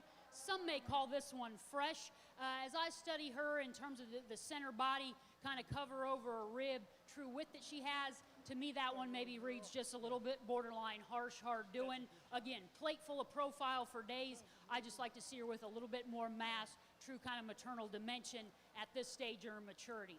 Heifer that comes next probably does have that advantage just as you study them down low, a little bit more width at the ground.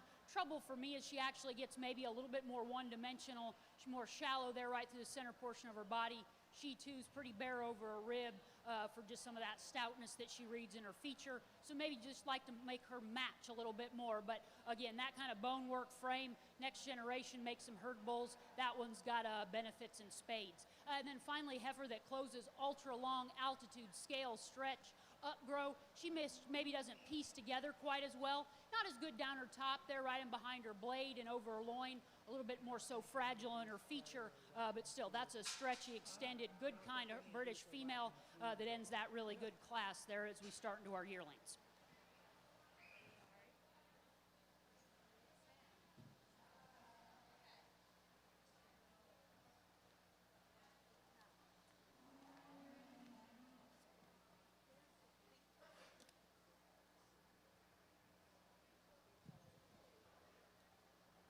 The placings for Class 817 Spring Yearling Heifer. First, 5313 Adeline Blankenship. Second, 5312 Ashley DeMoles. Third, 5316 Craig Stahowski. Fourth, 5317 McKaylee Forrest. Fifth, 1230 Alicia Stokowski. And sixth, 5315 Charlie Gilchrist.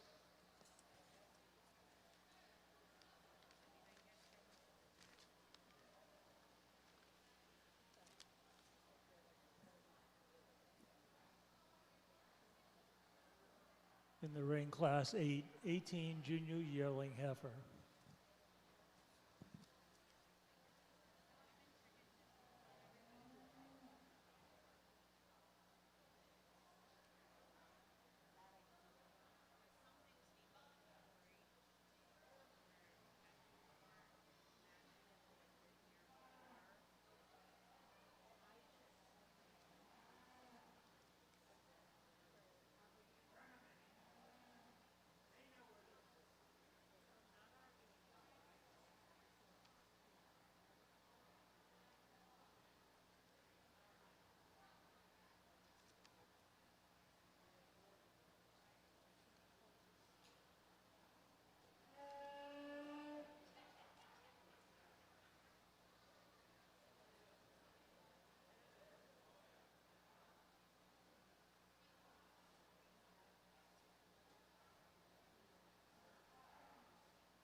couple here as we get into our winter yearling females. Outstandingly good representation all the way through, particularly the top end. First three females, tremendous quality just in terms of how you read them. I guess how your kind of cattle are. A little bit more so my kind of cows are these moderate, a little bit softer, more flexible kind of a females that pair up in first and second.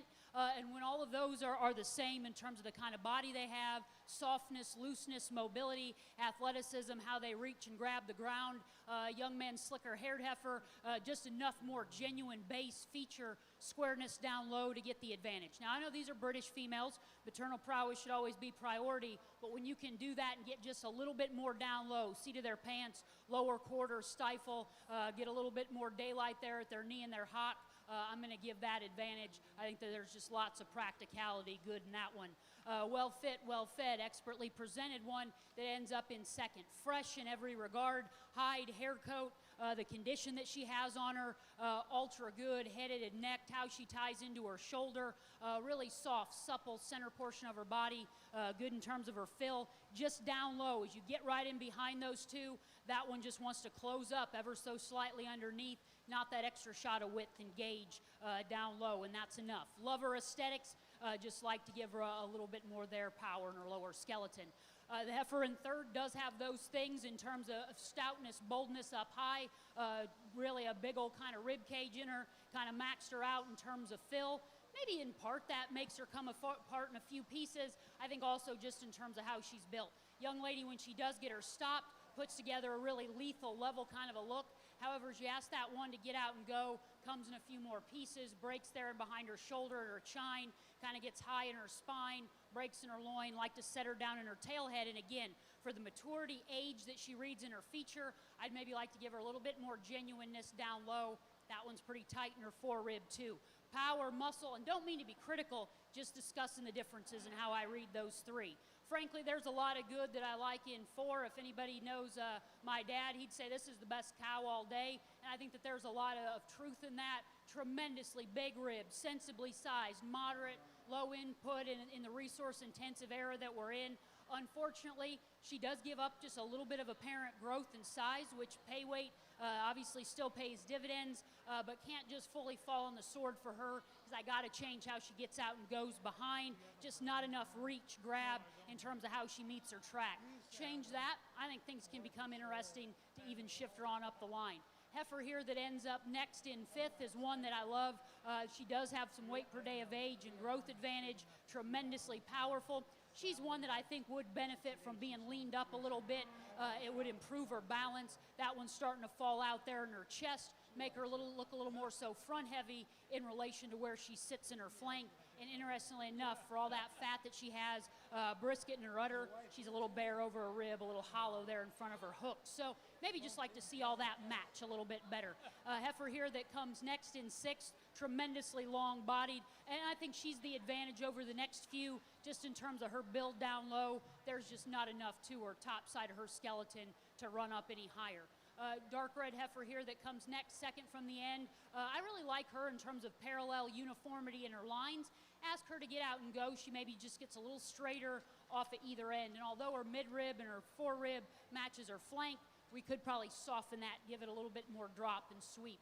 And then finally, the heifer that closes really nice on the profile. She's one that just as we think about how these cattle should be progressing gestationally, she maybe strikes me as a little harsh-centered, and that one's just not 100 today in terms of her comfort level on the surface out here, kind of borderline lame. But I think her best days are still ahead of her. Get her body down, get her some resources. You'll like kind of her condition because all the right parts and pieces are there. Really good group of yearling Hereford females. From Class 18, Junior Yearling Heifer, first, 53-24, Harrison Roberts. Second, 53-23, Abby Billings. Third, McKaylee Forrest. In the placings in your catalog, 6, 8, 4, 5, 3, 2, 1, 7. In the ring are entries for Junior Champion and Reserve Junior Champion Heifer.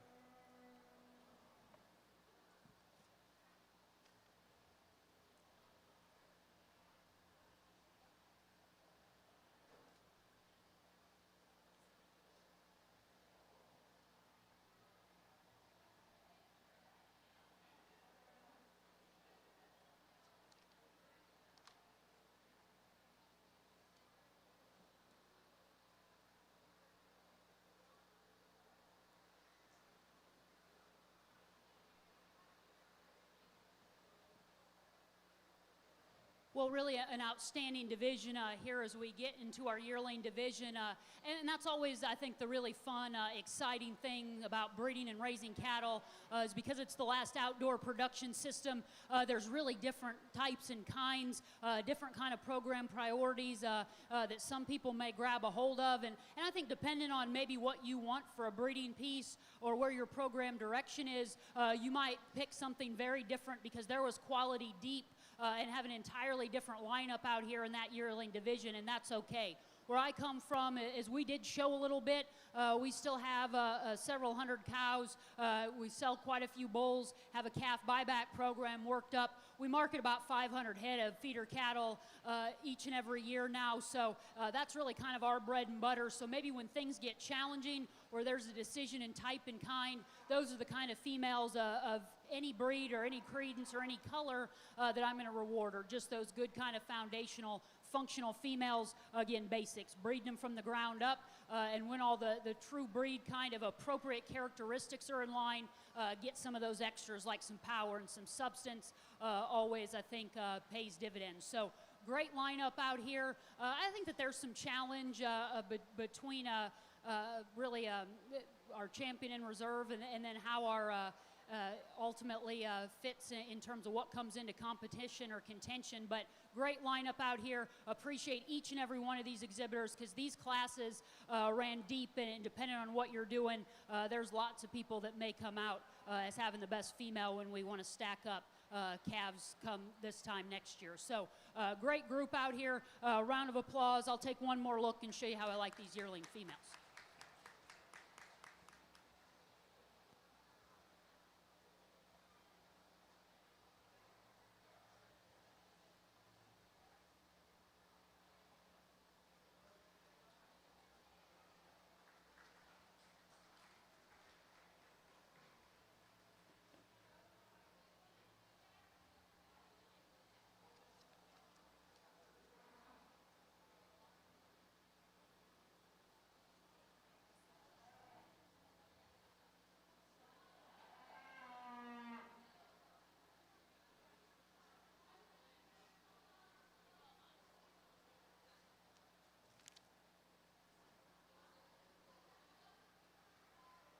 The junior champion heifer exhibited by Adeline Blankenship, reserve junior champion Harrison Roberts.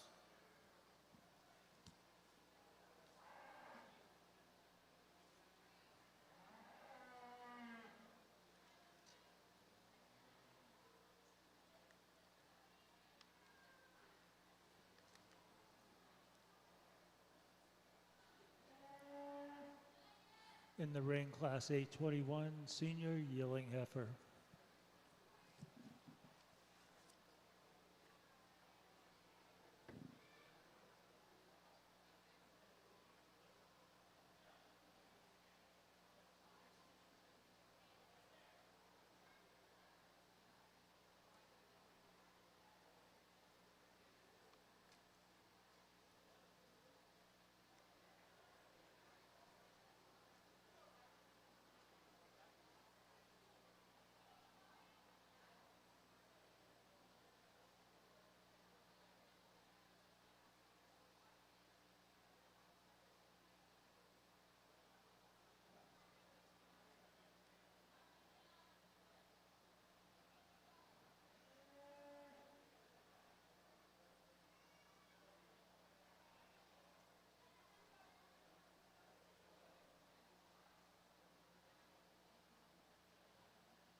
Could you make an announcement that steers should be headed up to the ring?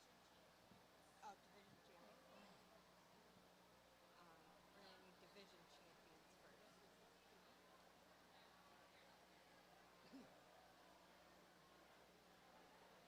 Well, for this next division, they're probably all here, right? You just have this and this Yep, but we're gonna need all the other divisions so that we can for grand.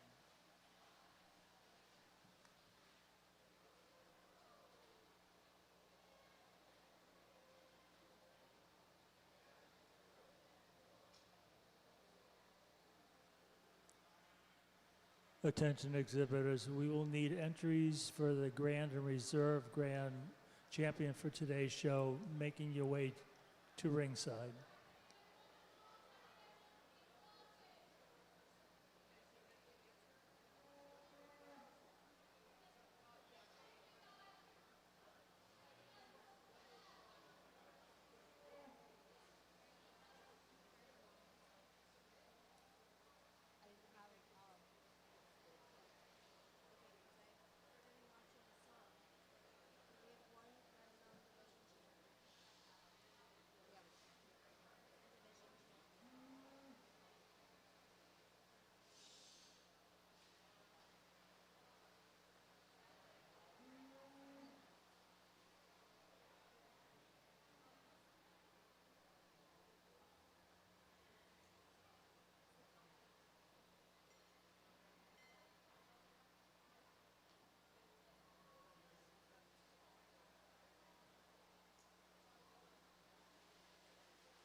Well, here I believe in our one and only class in our senior yearling females, just really an impressive display of Hereford females that are near to being in production. Heifer that wins, I think, just kind of overwhelms the group, not just relative to size, but for being that one that just has so much power and mass, red meat and dimension. She's actually really the structural handle out here as well. And then when this young lady gets her stop, throws together that just really ladylike kind of silhouette, just all in, does everything that you could ask. A nice one to be the representative sample here for your senior yearling females. Heifer in second is one that I like her just in terms of her lines, proportionality on the stand.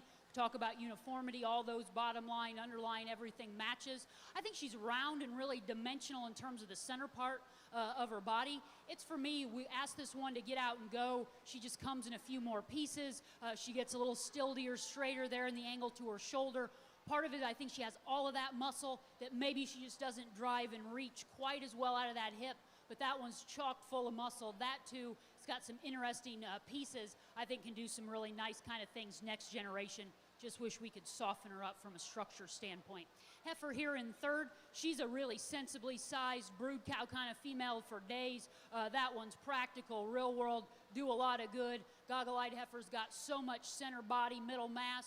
Unfortunately, just a little bit shorter because she comes in that smaller package and how she's coupled, and also that maybe affects how she gets out and goes. She's a little shorter in her step, probably because that's how she's built in her hip there behind, but lots of brood cow potential in that one. Later maturing heifer is the young ladies here that comes next in fourth. Horned heifer, you gotta love her, just in terms of stout, bold, wide as she comes at you. She's maybe one as we talk. Lean her up. I think she'd blend a little better top side of her shoulder, set in better in her brisket, and that would allow her to balance. But really stout, powerful, tremendously big boned. Just wish we could kind of replace and redisperse her condition, give her a little bit more cover over her rib, suck her out there and kind of her udder and her brisket of fat. Heifer here that comes next is one that does have lots of altitude upgrow, tremendously tall shouldered, up-headed. That one's jet level as you study her spine out of her hip on the stand.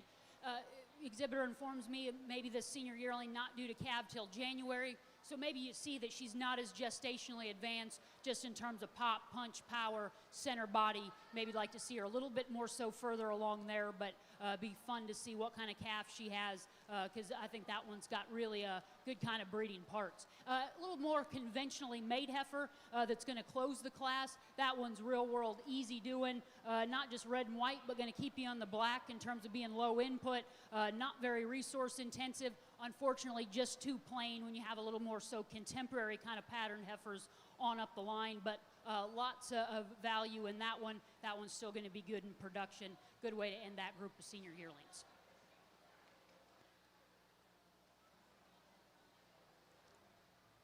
The placings for Class 821 senior yearling heifer. First, 5326 Adeline Blankenship.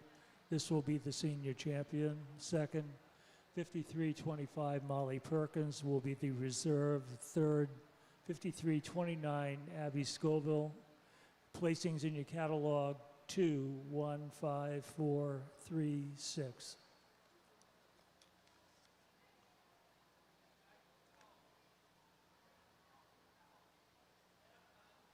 This is for the grand now.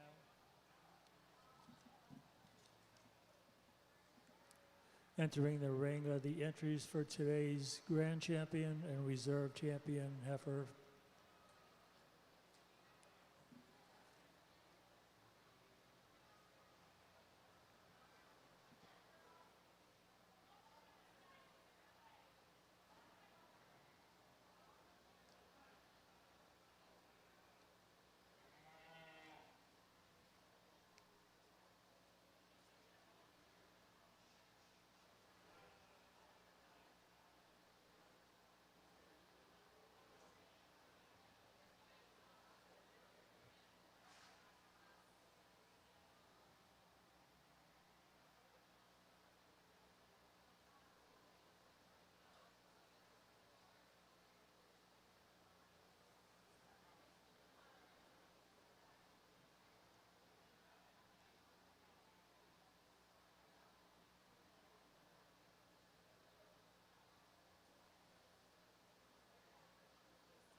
Attention exhibitors, we have Class 840 registered steers. Make your way to the make ready.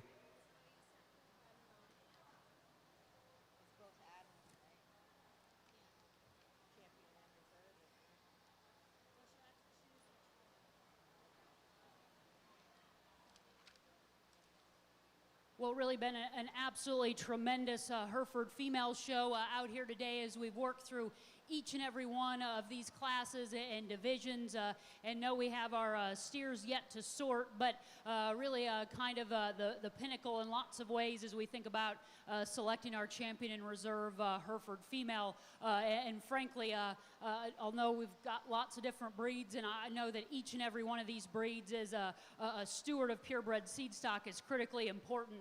I can't think of anything more quintessential or iconic, though, than a lineup of Hereford females here on the East Coast at the Big E. There's just something so special about an event this time of year, a breed that has this much heritage and this much history, and then the culmination in this kind of phenotype that we have represented really centuries of a good breeding cattle.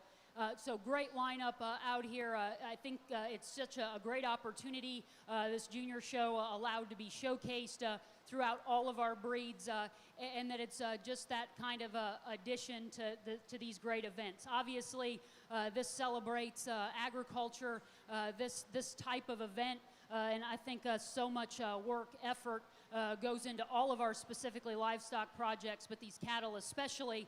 It's just so meaningful, so impactful, and now I think more than ever, as we think about doing the right things by our young people, which certainly we're all competitive. We all want to win a prize today. That's why we're here.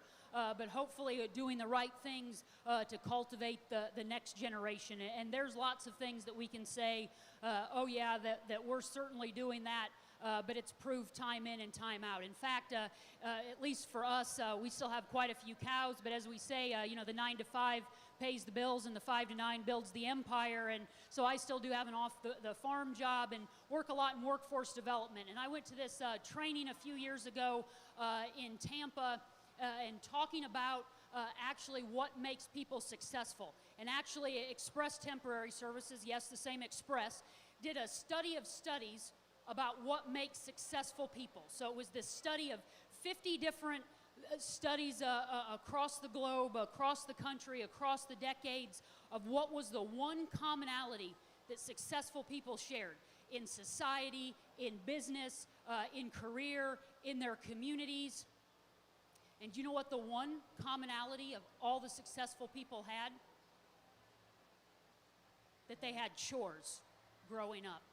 That was the common link of successful people. That's something that we take for granted. So there's lots of things that we can pray on, think about, talk about, but in terms of proof in the pudding, you're doing the right thing to make successful people by participating in this project and everybody that makes this great event possible. We know agriculture is the backbone not only of industry in the United States, but I think in really cultivating the next generation of good people. They're already set up for success. We're going to reward a few people today, but it's been an absolutely outstanding show. Have a few more, I think, divisions, classes yet to sort, but appreciate the opportunity. I have to admit, I had the opportunity to come and see this fairgrounds, but had never come to the Big East, so it was definitely a bucket list judging kind of item, because there's nothing quite like this event. So thank you. It's been an honor, a privilege. I'll go out and select a champion in reserve, but round of applause to each and every one of our junior heifer exhibitor participants.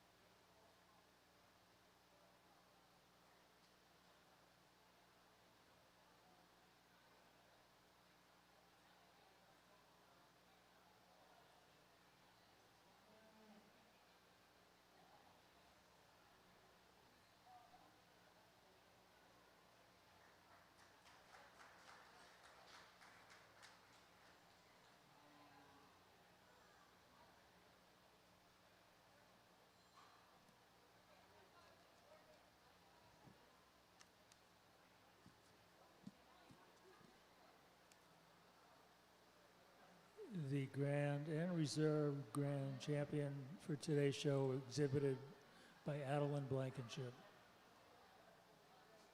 And I'm pretty sure that's going to be the Bread Mountain, too.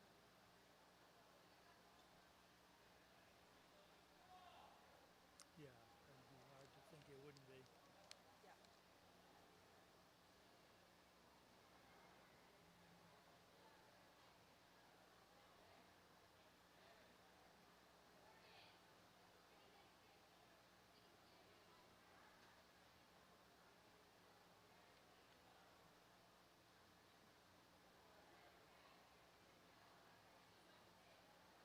You want to make a call to make sure that all the registered steers are up here? I did do one. I'll do another. Yeah, please.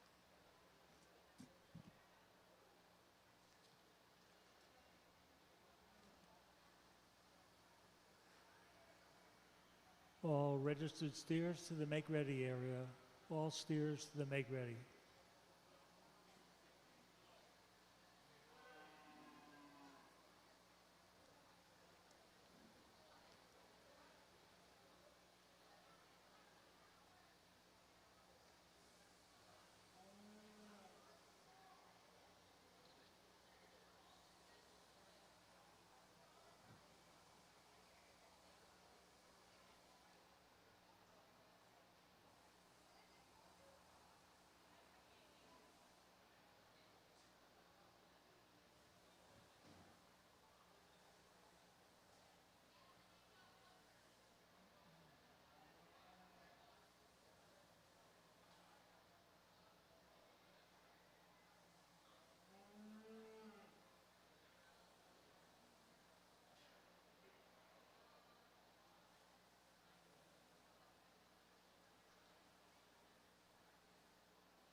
In the ring are entries for champion and reserve champion, bred and owned.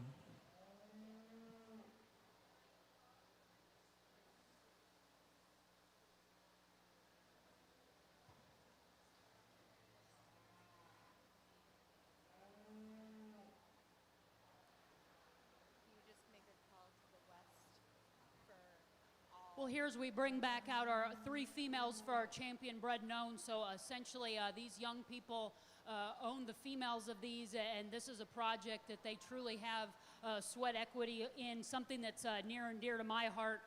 Always prioritized, even just what we would participate with in the regular show, to be bred and owned and generationally bred and owned. So again, just one more great opportunity to reward and recognize, and probably as critically important as anything that we'll evaluate yet today, because we want the next generation with cattle inventories what they are.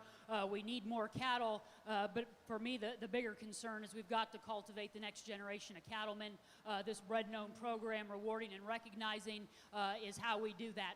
Maybe a little bit, although we have some decisions to be made here at the front end, a little bit all over but the shouting in some areas. If I try to avoid being too much like Steerwald, I think I can keep some things straight. But so maybe a little bit all over but the shouting as we think about a pair of these females, but a great lineup of bred and owned. To encourage each and every one of you there out in the barns. You brought back some tremendous females, so try to aspire, reach for bringing back bred and owned females in the future, not only because it's the right thing to do, but at least one more chance to participate, to compete. So great lineup. I'll go out and select a champion in reserve, but round of applause to all of our bred and owned participants.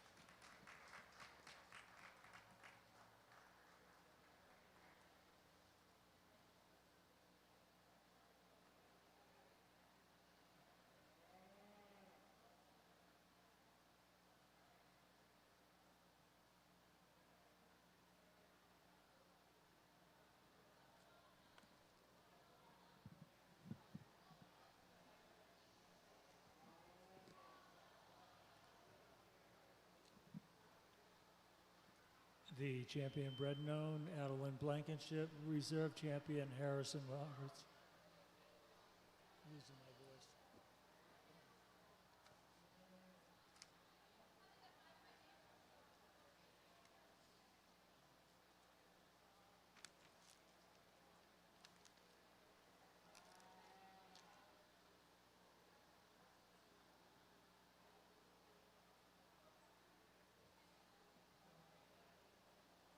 We're not doing pictures right now, I hope.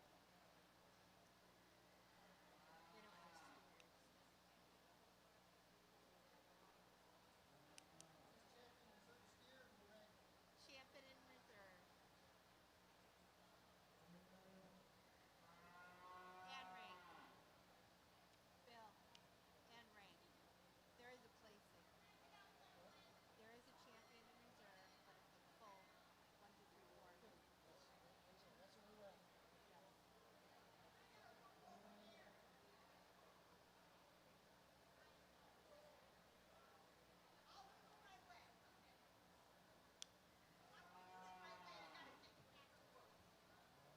Sorry about this.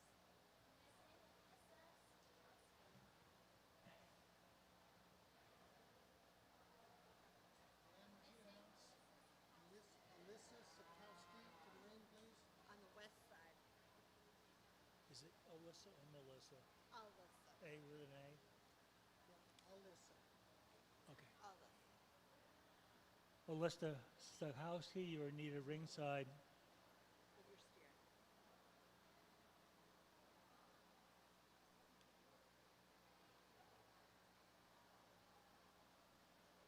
She's coming from that side. Yeah.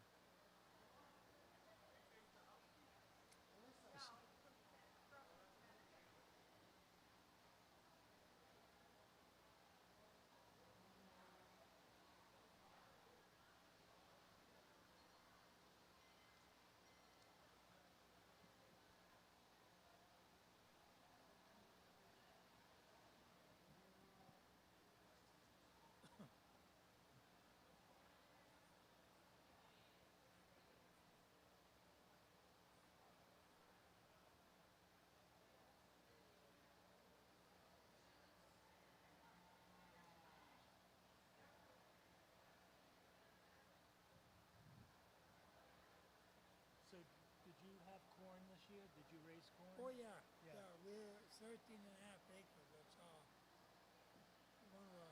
One of them sold out their farm for development. Did was it dry around you? It was dry around us. It's not dry at all. Huh.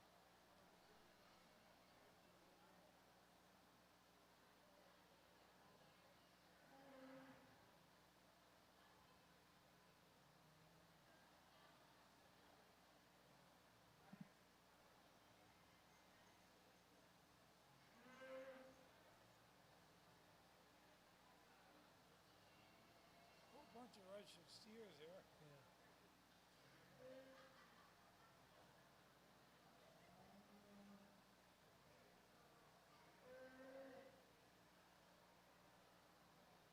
Actually, that's pretty impressive.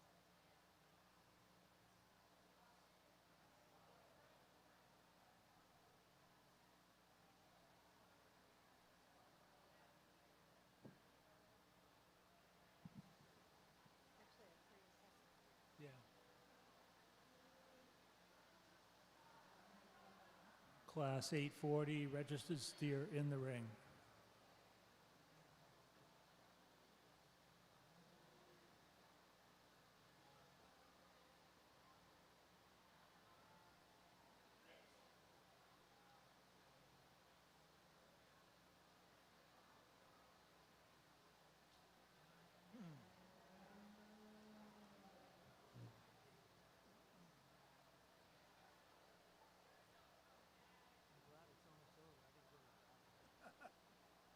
Already wet. Are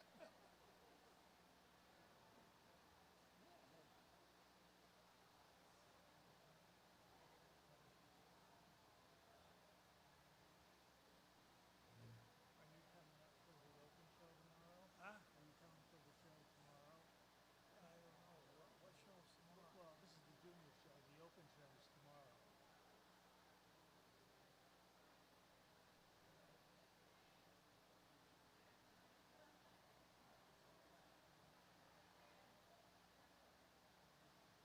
Although pretty much everything in the open show is probably been shown today on the junior show. Yeah.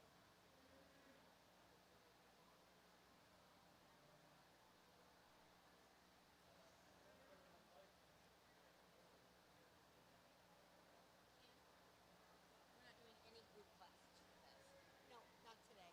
Nope. No, just for the open show? Perfect. Thank you. There's a lot of quality right here.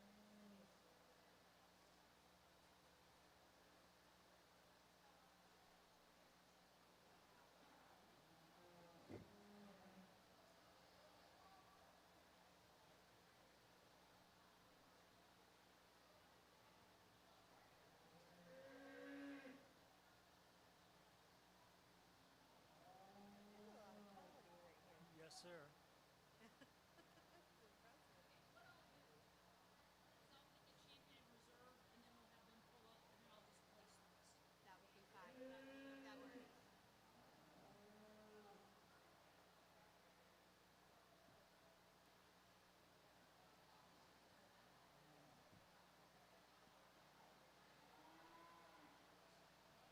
Well, out here in our Hereford Steer Show, just a single class, but now more than ever, where we're at in the industry, such, I think, a critically important showcase just in terms of cattle inventories at all-time low, the fact that we need beef in the feed yards, beef in the case, and that fortunately, finally, we're at a time where the order buyers, more importantly the packers, I don't know if they're willing, but they're being forced to pay a little bit more for them, finally starting to see some uptick on what we're getting in terms of fat and feeder cattle, all the way through. Excellent lineup. Fancy little calf down here with a bright future, has some look yet fundamental good. Young man's 9 weight here that comes next. Really raw, honest design. Cutability is going to be in his favor. Maybe a little bit lean today. Goggle-eyed steer there that happens to stand third in the lineup. Ultra stretchy, long, big boned. His weight and also just his condition, probably like to see him a little bit farther along, but built for speed from a foundation flexibility standpoint. Young lady there in the greens got a steer really tremendously good in his midrib, got some shape, pin width there up high. He's maybe one down low, like to give him a little bit more punch, but really stout. More so conventionally framed kind of a steer there that the young lady on the corner has. Big center bodied, love that about him. Big topped, again, good in terms of cutability, fine bone. That actually, it's got terminal incentives for days. Maybe throws him a little bit out of balance when we study him from a profile perspective. Think about putting a halter on him and showing him. Speaking of that, a really flashy, fancy, good kind of show steer silhouette, yet has some really substance, fundamental good. Just, I think, checks lots of boxes is the young lady steer there in the black.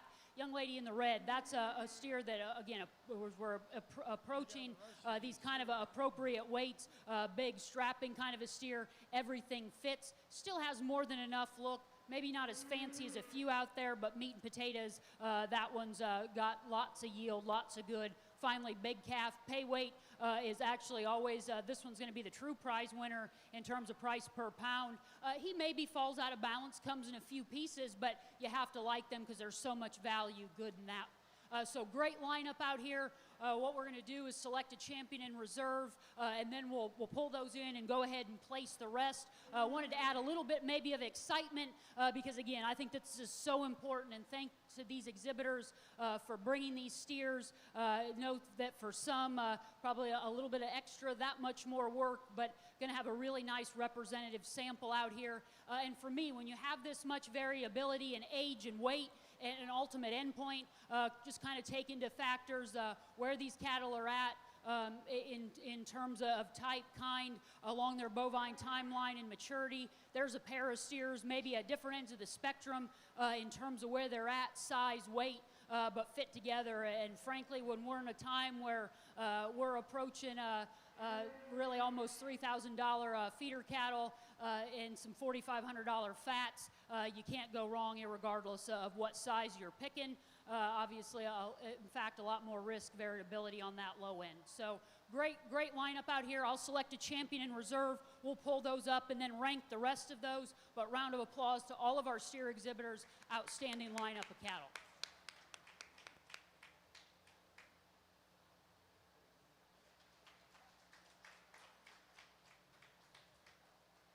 Is that Abby Billings?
The champion steer exhibited by Abby Billings, the reserve champion Haley Hotchkiss.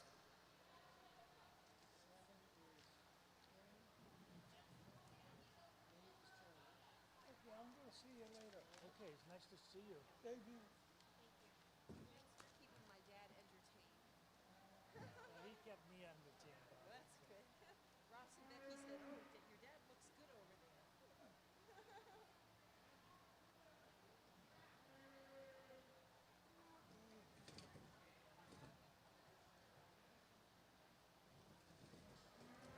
Take care. Yes, you too. Dad, let me watch you.